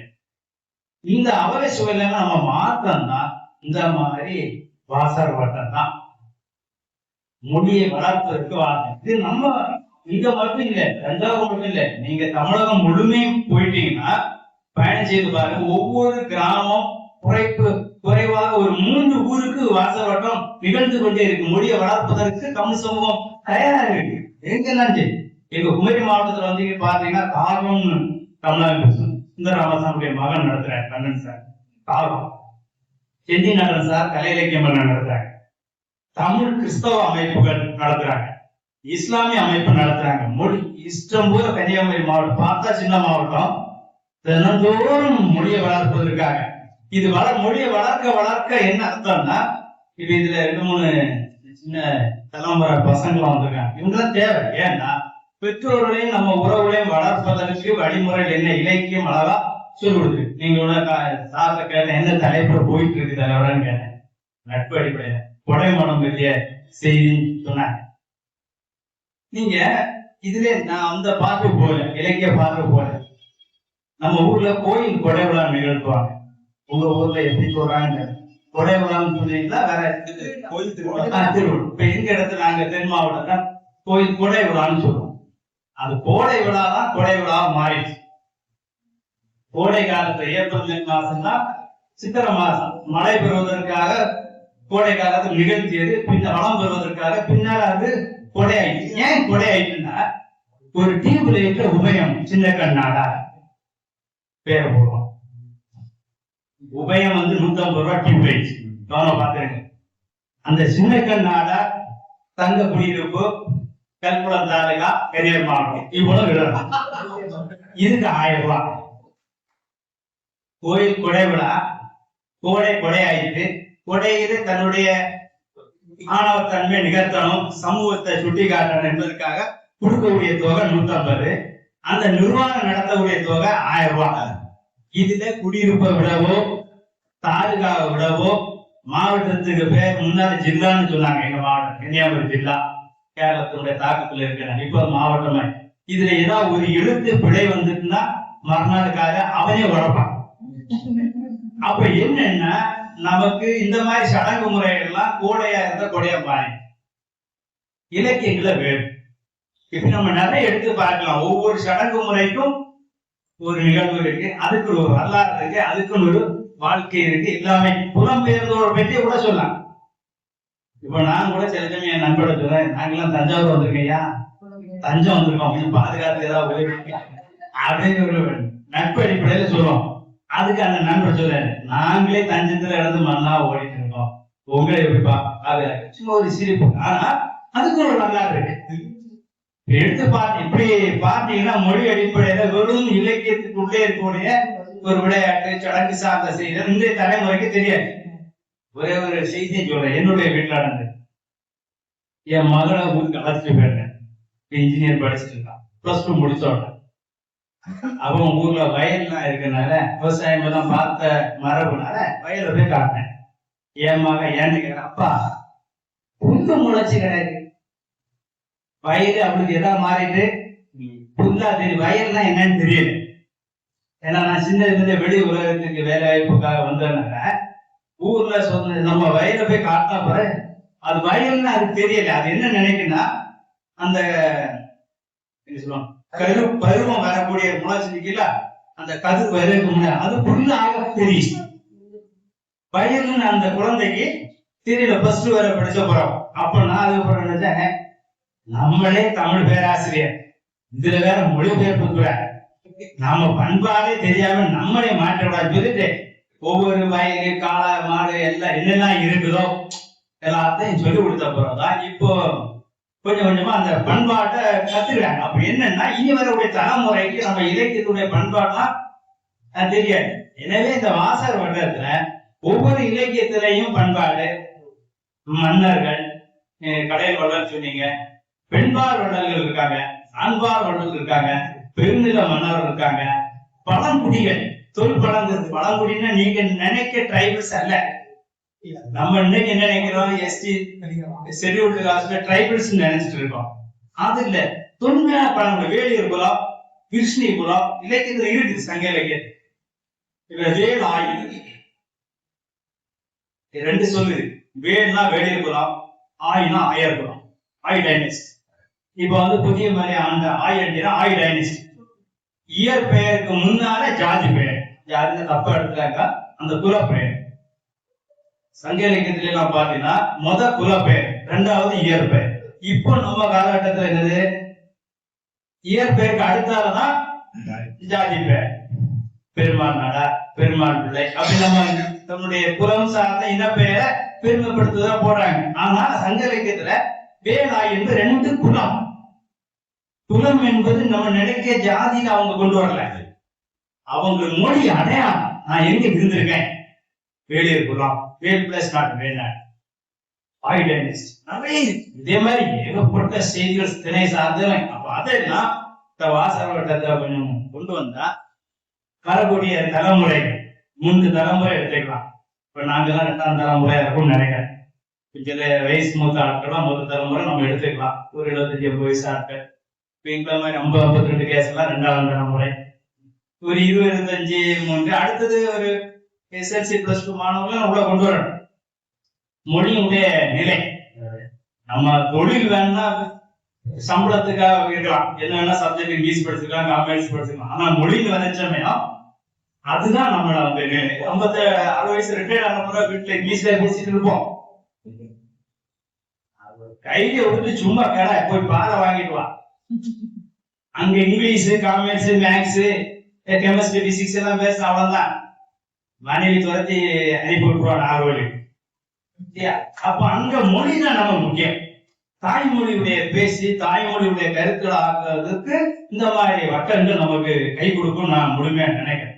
அதனால இந்த இப்படி ஒரு வாய்ப்பை தந்த வாசகர் வட்ட அழகம்மாள் வாசகர் வட்டத்துடைய நிர்வாகிகளுக்கும் இங்க வந்து நிறைய பேர் அங்க ஒரு சார் இருக்காரு, அவரும் நானும் பேசிக்கிறேன். உங்க பேர் சார்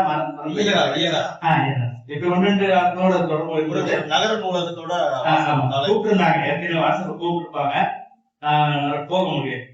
ஆனா நான் வந்து தமிழ் யூனிவர்சிட்டியில வேலை பார்க்கறதுனால தமிழ் எப்பவும் தடம் போடுறதுன்னு சொல்ல முடியாது. யூனிவர்சிட்டி பல பிரச்சனைகள் இருக்கிறதுனால நம்ம முழுமையா ஒரு ஆண்டு சார் கூட சொன்னாரு அடுத்த வாரம் வந்துருங்க. பேசுறதுக்குள்ள ஒரு பெரிய மேட்டர் கிடையாது. ஆனா என்னன்னா நம்ம ஒரு டேட்ல வாங்கன்னு சொல்லிட்டு வராம இருந்தா கஷ்டம். அது நடத்தக்கூடிய ஆளு எவ்வளவு கஷ்டம்னு என் பொறுப்புல இருக்க ஆளு தெரியும். ஏன்னா திடீர்னு யூனிவர்சிட்டி கூப்பிடுவாங்க. பின்னாடி ஒரு ஒர்க்குக்கு சாயங்காலம் 6 மணிக்கு கூப்பிட்டு 9 மணி வரை டிரான்ஸ்லேஷன் வரும். அமைச்சர் கேட்கிறாரு, செக்ரட்டரி வரமாட்டேன்னு சொல்ல முடியாது. அப்போ நம்ம அந்த இடத்துல இன்னொரு இடத்துல நம்ம ப்ரோக்ராம் கொடுத்துருந்தா ஒரு நெருடலான சூழல். அதனால சார் சொன்னோன்னா பார்ப்போம் தலைமை ஒரு நாளுக்கு முன்னாலன்னா நம்ம பண்ணிக்கலாம். நாளைக்கு திருப்பி ஒரு நெருக்கடியா இல்லை. அந்த எல்லாம் தாண்டி தான் நம்ம வர வேண்டிய இருக்கு. இது நல்ல வாய்ப்பு தந்த எல்லாரும் இந்த சான்றோர்களுக்கு மீண்டும் சந்திப்போம். தமிழ்மொழி வளத்தை குறிப்போம். வணக்கம். கொடை மடம் படுதல் இத பத்தி சின்ன ஒரு இன்ஃபர்மேஷன் நேற்று நான் கேதர் பண்ணேன். படிங்க கேளுங்க. கொடை மடம் படுதல் என்ற சங்க காலத்தில் உருவான தகவல். சங்க காலத்துக்கு எப்படின்னு கேட்டீங்கன்னா கிமு 500க்கு முன்னால ஒண்ணு. இரண்டாவது வந்து சங்க காலத்தில் தமிழருடைய உயர்ந்த பண்பாட்டை குறிப்பது. அடுத்தது சங்க கால தமிழர் வாழ்க்கையில் மிக உயர்ந்த அறமாக கருதப்பட்டது. ஈகை உச்சநிலையாக சொல்லலாம். நெக்ஸ்ட், கொடை மனம் என்றால் என்ன? பிற துன்பத்தை கண்ட உடனே அதுக்கு என்ன தேவை, எப்போது கொடுக்க வேண்டும், எதற்காக கொடுக்க வேண்டும் என்று ஆராயாமல் அவர் படும் துன்பத்தை கண்டவுடன் அள்ளி கொடுப்பது, கிள்ளி கொடுப்பதில்லை.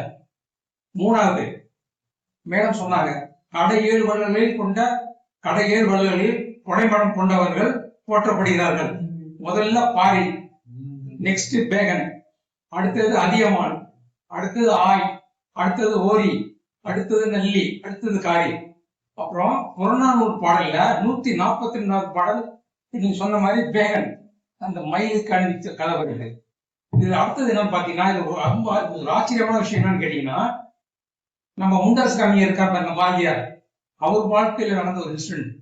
அது எப்படின்னு கேட்டீங்கன்னா, பிட்வீன் 1908 1918 வரைக்கும் 10 இயர்ஸ் அவர் என்ன அப்படிங்கிற பாண்டிச்சேரியில் இருந்திருக்கிறார். அப்ப நடந்த விஷயம், ஆக்சுவலா நடந்த விஷயங்க. அன்னைக்கு காலையில அந்த அம்மா யாருங்க, அவங்க ஒய்ஃப் என்ன பண்ணிருக்காங்க, செல்லமா சாப்பாட்டுக்கு இல்லை, பக்கத்து வீட்டுல போய் அரிசி நடந்துருக்கிறாங்க. நம்ம முண்டாசு கவிஞர் வாங்கியும் போயிருப்பாரு போது, போயிட்டு வீட்டுக்கு வந்து பார்த்துட்டு இருக்காரு, திண்ணையில அரிசி அது போனது, அது கண்டுக்காம விட்டாரு. அதுக்கப்புறம் ஒரு 10 நிமிஷம் பார்த்தா ஒரு 10 காக்கா வந்து எதுக்க உட்காந்துருக்கு. இந்த காக்கா இவரை பார்த்துச்சா அந்த அரிசியை பார்த்தான்னு தெரியல, இவரு புஷ் ஆயிட்டாரு. பாரதியார் என்ன பண்ணியிருக்காரு, அந்த அரிசி வச்சிருக்காங்க, வீட்டுல வச்சிருப்பாங்க, சமைக்க வச்சிருக்கோம் நினைச்சே பார்க்கல, அந்த அரிசியை எடுத்து அப்படி தீ விட்டுருக்கிறாரு. காக்கையா குஷி ஆயிடுச்சு, அது குதிச்சு சாப்பிட்டோம்னா இவரும் குஷி ஆயிட்டாரு நம்ம பாரதியார். அந்த உஷில இருந்த பாடல் ஒரு பாடல், அருமையான பாடல். என்னன்னு கேட்டீங்கன்னா, அந்த பாடல் எதுல வந்து கேட்டீங்கன்னா, பாரதியார் கவிதையில ஞான பாடல்கள் ஒன்று இருக்கு. அதுல 79வது சாப்டர்ல இதெல்லாம் கலெக்ட் பண்ணது கொடுத்த ஹோம் இருக்குது. ஜெயப்பெரியல்ல 12 லைன் எழுதியிருக்கிறாரு. அதுல 4 லைன் பண்ணல, ரொம்ப ஆச்சரியமா இருக்கு. என்ன சொல்றாரு பாரதியாரு, காக்கை குருவி எங்கள் ஜாதி, நீர் கடலும் மழையும் எங்கள் கூட்டம், நோக்கும் திசையெல்லாம் நாம் பன்றி வேறில்லை, நோக்க களியாட்டம். இது என்னன்னு கேட்டீங்கன்னா, இதை படிக்க பிடிக்க நமக்கு தான் ஆட்டம் வருது. அடுத்தது அவனால படிக்கும்போது அவ்வளவு இன்ட்ரெஸ்டா இருக்கு. அதுக்கு விளக்கம் ஒருத்தர் சொல்றாரு பாருங்களேன், காக்கை குருவி எங்கள் மனித ஜாதி. யாருக்கு அந்த மனசு வரும் சொல்றதுக்கு? அந்த காலத்துல 150 வருஷம் முன்னால என்னது பாருங்களேன், கடலும் மழையும் எங்க சகத்தோழர்கள், நாம் பார்க்கும் திசையெல்லாம் இறைவனை தவிர வேறு யாருமே இல்லை. இதை உணர்ந்து பார்க்க பெரும் மகிழ்ச்சி. இதோட ஒரு நல்ல உதாரணம் இருக்கும் மாதிரி தெரியல எனக்கு. எனவே பாரதியை பொறுத்தவரை பாத்தீங்கன்னா, கவிதை பழசு, ஆனால் இன்று வரை அதுக்கு உயிர் இருக்கு. 3 காலத்திற்கு பொருந்தும். இறந்த கவிஞர் இரவா பாடல். இப்படிப்பட்ட அற்புதமான பாடலை கொடுத்த பாரதியார் உதவியேற்புரின் நான் ஃபீல் பண்றேன். மிக்க நன்றி.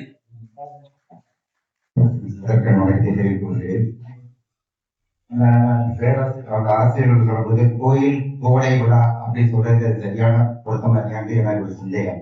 கோயில் கோடை விழா, கோடை விழாங்கிறது நிறைய பேர் ஃபங்க்ஷன் நடக்குது. கோயில் கொடை விழாங்கிறது தான் கரெக்ட். கோயில் கொடை நம்ம ஏரியாவில் அப்படிதான் சொல்லுவாங்க. ஏனென்றால் அந்த கிராமத்துல உள்ள கோயில்களுக்கு பணம் கோயில்கள் நடக்கிற அளவுக்கு இருக்காது. அப்ப அந்த ஊர் மக்கள்கிட்டயே மற்றவங்களையும் கொடையாட்ட வாங்குவாங்க. நன்கொடை நம்ம நம்மளே ஒரு ஃபங்க்ஷன் நன்கொடை வசூலிக்க முடியாது. அதே மாதிரி வசூலித்து செய்வதனால கோயில் கொடை விழாங்கிறது கரெக்ட். நான் என்னிலே தமிழ் புலமையோட தவறு தான் மன்னிச்சிருக்கேன். சார்ந்து நீங்க பாத்தீங்கன்னா இப்போ கோடை காலம் தான்.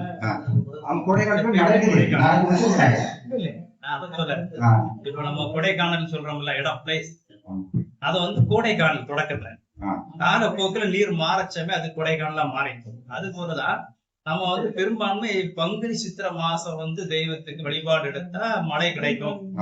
மழைதான் அடிப்படை காரணம். மருத நிலம் தான் சரி, மற்ற நிலம் சரி. அதுக்காக கொடை பிற்கால கட்டத்துல மாற்றம் அவங்கள முன்னிலைப்படுத்துவதற்காக அந்த கிஃப்ட் நம்ம சொல்ல டொனேஷன் கொடுக்கக்கூடிய, ஆனா அதுதான் வந்தது பிற்கால கட்டத்துல. நீங்க சொன்ன தென் மாவட்டங்கள் ஃபுல்லாவே அந்த கோடை விழான்னு மாறி. நன்றி. இதுக்கு சான்று சில கவிதை கொண்டுதான். கவலைகள் மெய்மறந்து பாடுகின்றன பாம்பு புற்றின் அருகில், கவலைகள் மெய்மறந்து பாடுகின்றன பாம்பு பற்றின அறிவு.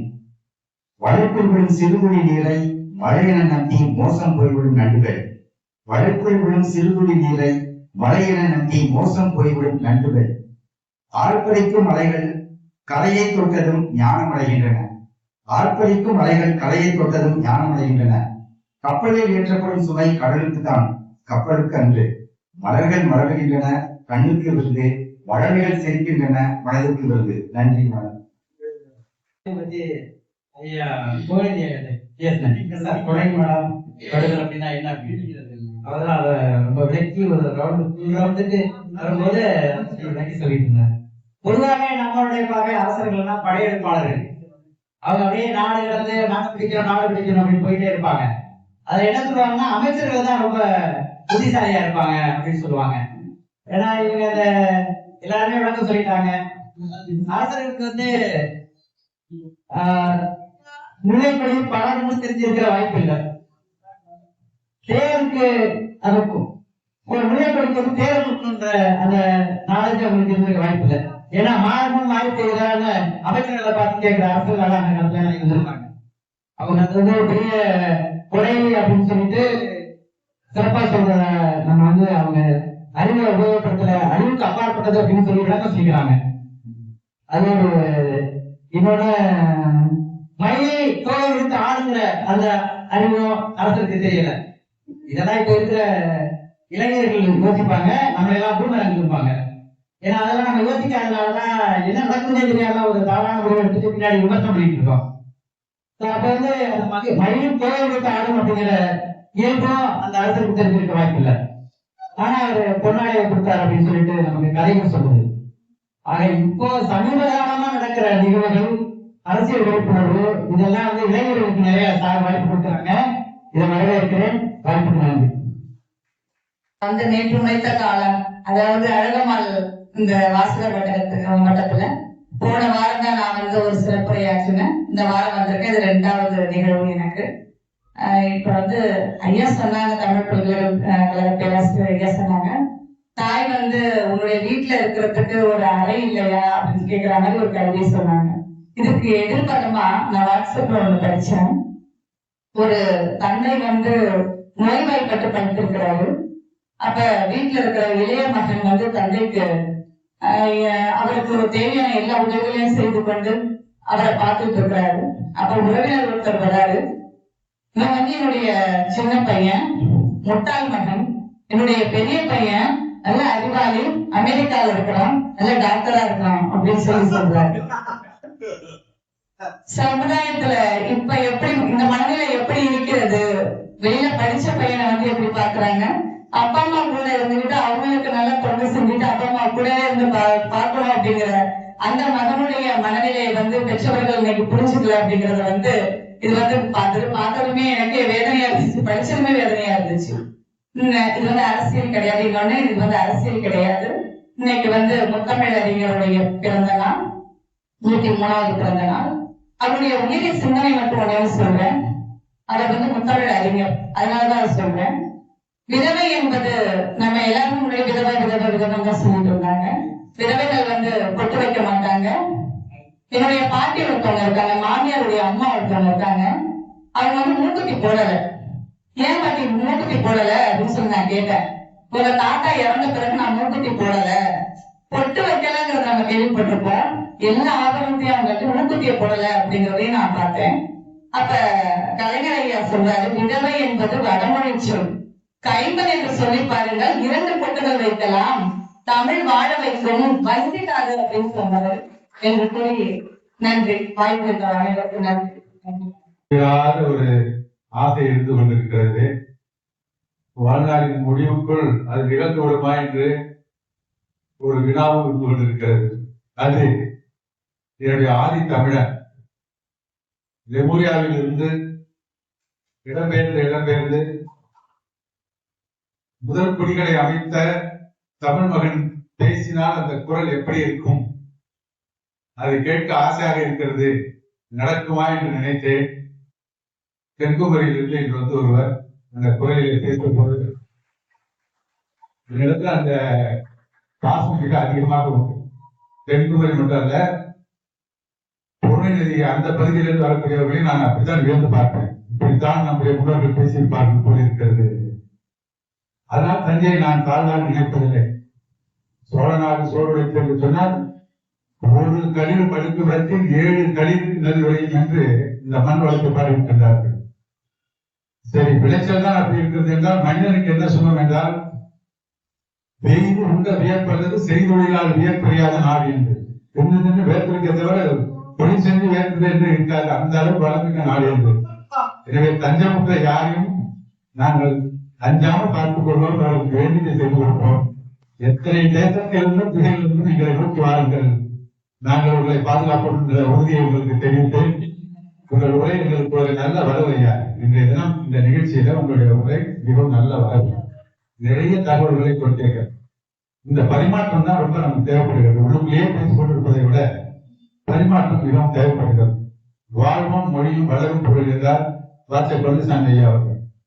வாழ்வு எப்படி வளர்கிறதோ மொழியும் அவ்வாறு வளரும், மாற்றங்களை பெறும் என்பது உண்மை. எனவேதான் இன்றைக்கு கொடைக்கானலா என்று விவாதித்துக் கொண்டிருக்கிறோம் என்றால் அது நம்முடைய ஆபரேஷன்ல இருந்துட்டே தான் இருக்கும். மொழி என்பது அதை திருப்பி திருப்பி புரட்டி பார்ப்போம். இப்படி சொல்லி பார்ப்போம், அப்படி சொல்லி பார்ப்போம்.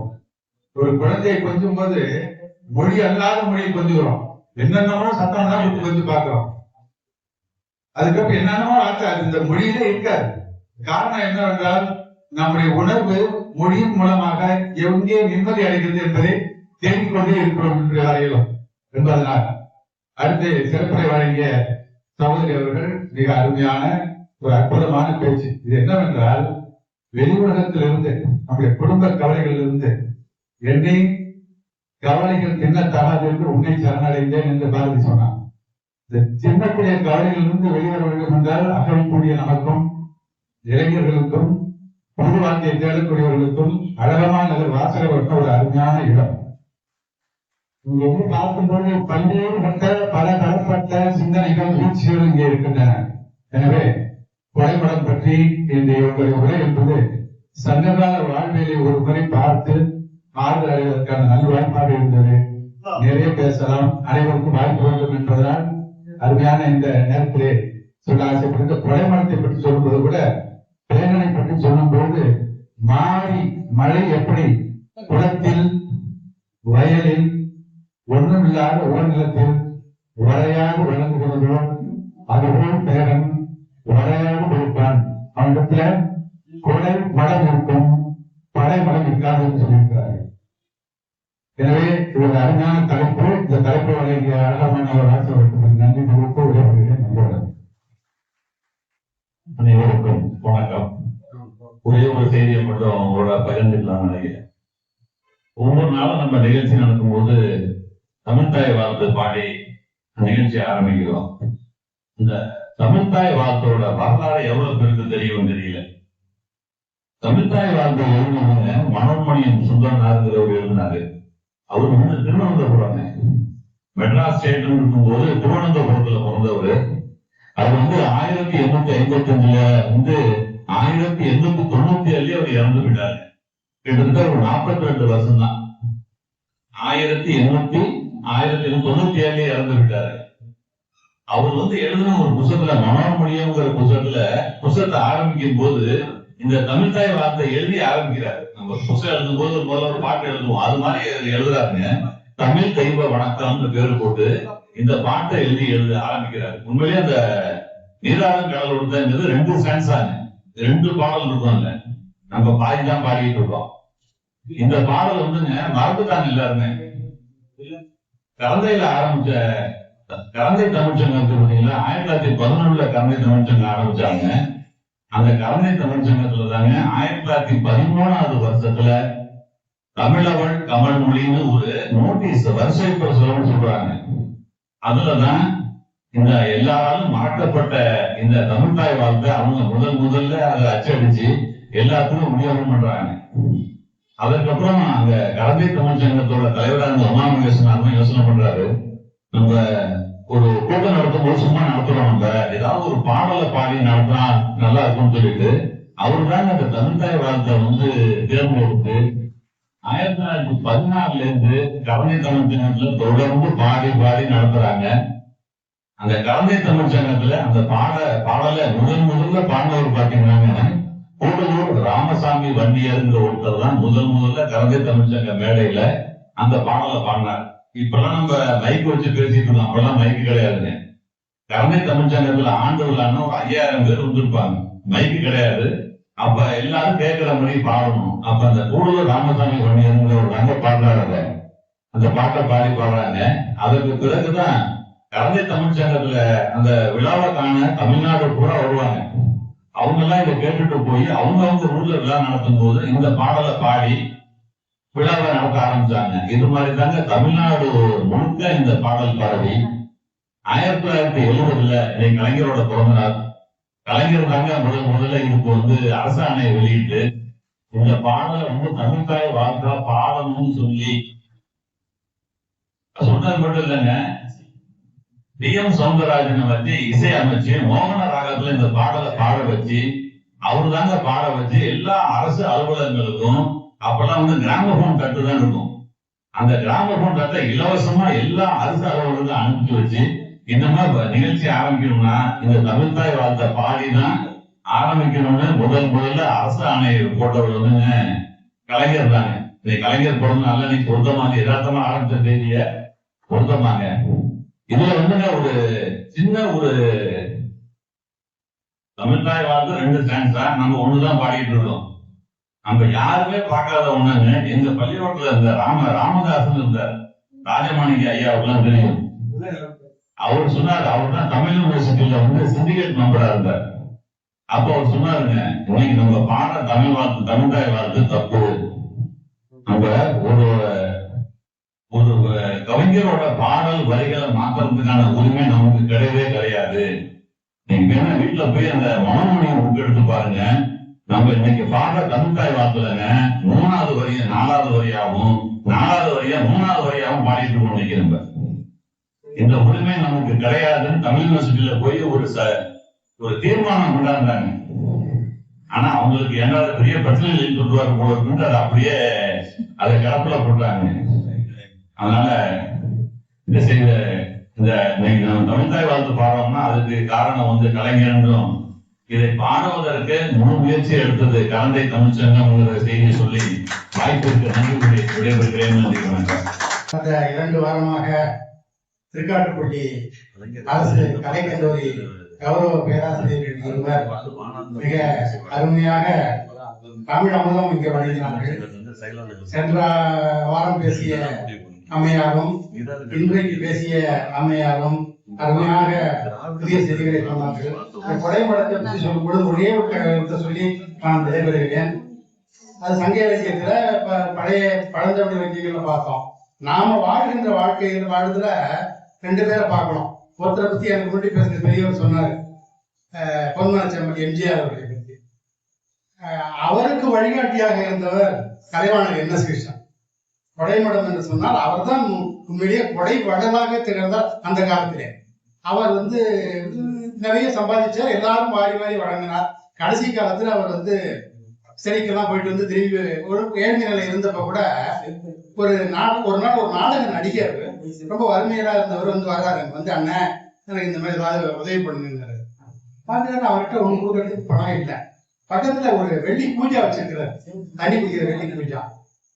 பக்கத்துல இவங்க மதுரம் இருந்தாங்க. அவங்கள போய் பார்த்து இப்ப உள்ள போய் காப்பி கொண்டு வா அப்படின்னு உள்ள அனுப்பிட்டு இந்த வெள்ளி பூஜா எடுத்து அவன்கிட்ட கொடுத்து இதை வித்து நீ ஏதாவது சேர்த்துக்க என்று சொல்றார். எவ்வளவு பாருங்க, வறுமையிலும் செம்மை என்று தன்னை ஒரு வள்ளல் என்பதை நிரூபித்தார்.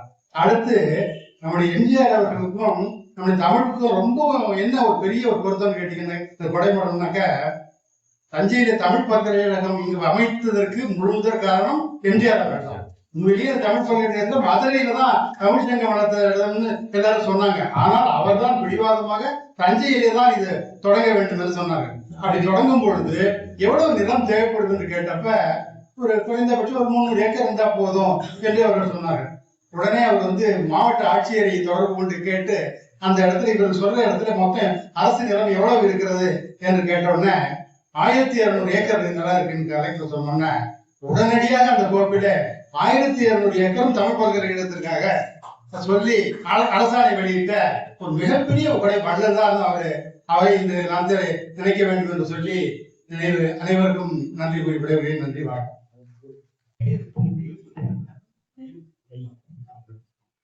இன்றைய 95வது தலைமைக்கும் நமது அமர்வுக்கும் எனது அன்பு வணக்கத்தை உங்களுக்கு தெரிவித்துக் கொள்கிறேன். தலைமை பேசி முடிக்கிற போது ஒரு கருத்து சொன்னாங்க. என்னன்னா, பொதுவா மேடையில பேசுற போது பேசுற கருத்து தன்னம்பிக்கை கொடுக்கறதா இருக்கணும். ஆனா இவங்க என்ன சொன்னாங்கன்னா, பேசி முடிக்கிற போது தன்னுடைய பையன் தன்னம்பிக்கை கொடுத்து என்ன பேச சொன்னாங்க. அந்த நிகழ்வு மகிழ்ச்சியா இருந்தது. அதே நேரத்துல அதான் மகன் தந்தை காற்றும் உதவின்னு சொல்லுவோம், மகன் தாய் காற்றும் உதவி. அதை கேட்டு தாய் மகனுக்கு அந்த நிகழ்வு ரொம்ப நேரடா இருக்கு. மேம், உண்மையிலேயே சொல்ற மகிழ்ச்சியா இருந்தது உங்களுடைய பேச்சு. நன்றி. அப்புறம் நமது தமிழ் யூனிவர்சிட்டி கன்னியாகுமரி சார்ந்த அந்த ராஜேஷ், மறக்க முடியாத ஒரு பேச்சு, அற்புதமான ஒரு பேச்சு. தென்னக மொழியில பேசுவேன்னு சொல்றாங்க, இருந்தாலும் எங்க தஞ்சை மண் மாதிரி தான் ஒரு குரல் இருக்கு. மொழியும் அப்படிதான் தெரியுது. ஒரு சில லேசான வாடகை மட்டும்தான் இருக்கு. இன்னும் கொஞ்சம் நாள் எங்களோட இருந்துட்டீங்கன்னா அந்த வாடகையும் போயிட்டு எங்க வாடகை உங்களுக்கு இதுக்கு சொல்ல வரேன்னா, நீங்க ஒவ்வொரு அமர்வும் நீங்க கண்டிப்பாக வர வேண்டும் என்ற வேண்டுகோளை இந்த அமைப்பின் சார்பாக உங்களுக்கு வருகிறோம். வந்தால் உங்களுக்கு ஆதாயம் கிடைக்கிறதோ இல்லையா, எங்களுக்கு மகிழ்ச்சியாக இருக்கும். நிறைய செய்திகளை கற்றுக்கொள்வதற்கு ஒரு வாய்ப்பு எங்களுக்கு கிட்டும் என்ற காரணத்தால் முயற்சி செய்யுங்கள். ஏன்னா உங்களது பணி கடுமையையும் நீங்கள் சொல்லியிருக்கிறீர்கள். வாய்ப்பு கிடைக்கும் போதெல்லாம் எங்களுடன் கலந்து கொள்ளுங்கள், சிறப்பை கொடுங்கள், நாங்களும் மகிழ்ச்சியாக இருப்போம். நன்று ஆற்றல் உள்ளும் தவறுண்டு அவரவர் பண்பறிந்து ஆற்றா கடை. இந்த குரலுக்கு எல்லாம் நிறைய தமிழ் மக்கள் இருக்கீங்க, நிறைய உங்களுக்கு தெரியாத கருத்தே இருக்க முடியாது. ஆக இந்த குரல் முழுமையா உங்களுக்கு தெரியும். நன்று ஆற்றல் உள்ளும் தவறுண்டு அவரவர் பண்பறிந்து ஆற்றா கடை. இதுக்கு குரல் நான் கடைசியில சொல்லிடுறேன். இது நான் சொல்ற குரலை விட மரியாதைக்குரிய தங்கச்சி கோ சாமிநாதன் அவர்கள் ஒரு கதையா சொல்லி, கதைன்னா நீங்க மணிக்கணக்கா பேச போறேன்னு நினைச்சிட போறாரு. ஓரிரு நிமிஷம் தான். அவர் என்ன சொல்றாருன்னா, அந்த குரலுக்கு பொருளா ஒருத்தருக்கு ஒரு 100 ரூபாய் தேவைப்படுது. நீங்க கேள்விப்பட்டிருப்பீங்க. அவர் பிரபல கல்லூரி மாணவர்களுக்கு மத்தியில பேசிய கருத்திலிருந்து ஒரு சிறு பகுதியெல்லாம் நான் உங்களுக்கு சொல்ல போறேன். மிகச்சிறிய பகுதி. ஒருத்தருக்கு ஒரு 100 ரூபாய் தேவைப்படுது. அந்த 100 ரூபாய் எல்லாத்தையும் கேட்டு பார்த்தா யாருமே கொடுக்க மறுக்கிறாங்க. கடைசியில அவரே ஒரு முடிவு போடுறான். சரி, நம்மளை படிச்சது ஆண்டவர் தானே, ஆண்டவனுக்கே ஒரு லெட்டர் போட்டு நம்ம ஆண்டவர்கிட்டயே கேட்கலாம் அப்படின்னு சொல்லிட்டு ஒரு லெட்டரை வாங்கி எழுதுறான். என்ன எழுதுறான்னா, அன்பிற்குரிய ஆண்டவன் அவர்களுக்கு, நான் மனித உலகத்தில் உள்ள மக்களை எல்லாம் கேட்டு பார்த்து விட்டேன். எனக்கு யாரும் 100 ரூபாய் கொடுக்க தயாராக இல்லை. ஆகவே நீங்களாவது எனக்கு 100 ரூபாய் கொடுத்து என்னுடைய வாழ்வில் ஒளியேற்ற வேண்டுமாய் கேட்டுக்கொள்கிறேன் அப்படின்னு எழுதிட்டு அடுத்த பக்கம் போடுறான். பெருனர் அட்ரஸ் வேணும்ல. பெருனர் உயர்ந்த கடவுள் அவர்கள் நம்பர் தெருப்படணும்ல. யோசனை பண்றான். என்ன பண்றதுன்னு தெரியல. சரி, போஸ்ட் மாஸ்டர் தான் எல்லாருடைய அட்ரஸுமே தெரியுமே. கேரா போஸ்ட் மாஸ்டர், அண்ணா நகர், சென்னை,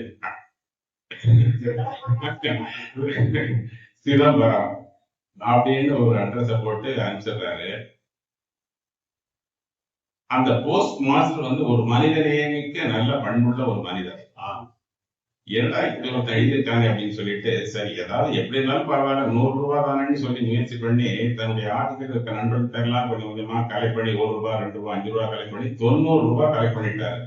சரி, கிடைச்ச தொகையை அனுப்பிச்சுவோமே அப்படின்னு சொல்லிட்டு மணியாளர் ரூபாய் வாங்கி சொல்ல பண்ணி அதுக்குரிய கமிஷனை இவரே போட்டு அனுப்பிச்சிடுறாரு.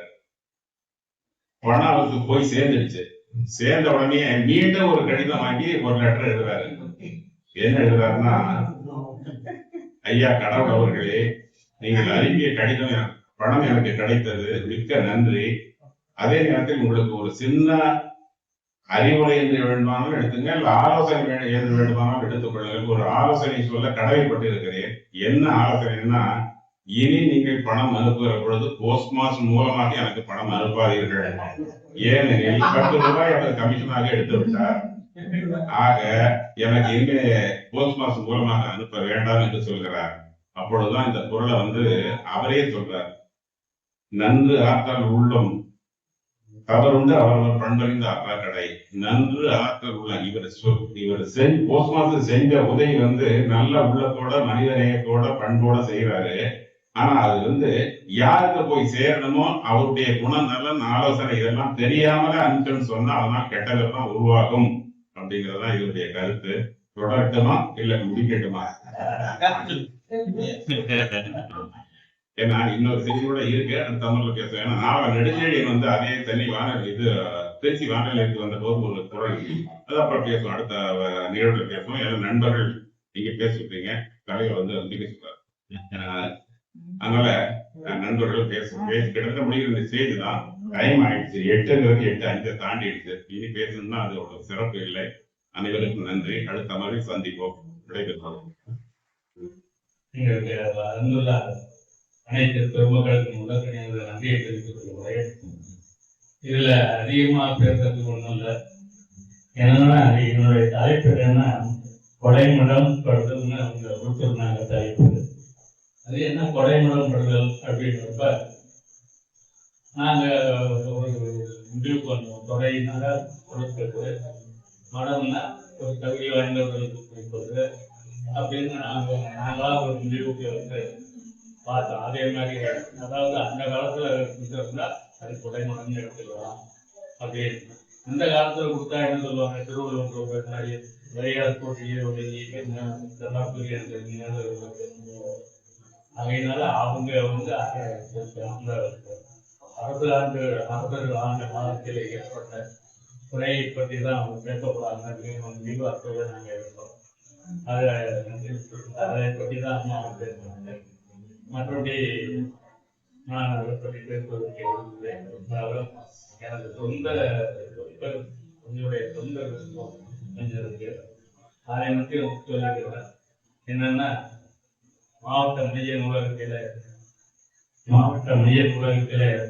வருகிற ஞாயிற்றுக்கிழமை காலையில் 10 மணிக்கு பேப்பர் கூட்டம் இருக்கு.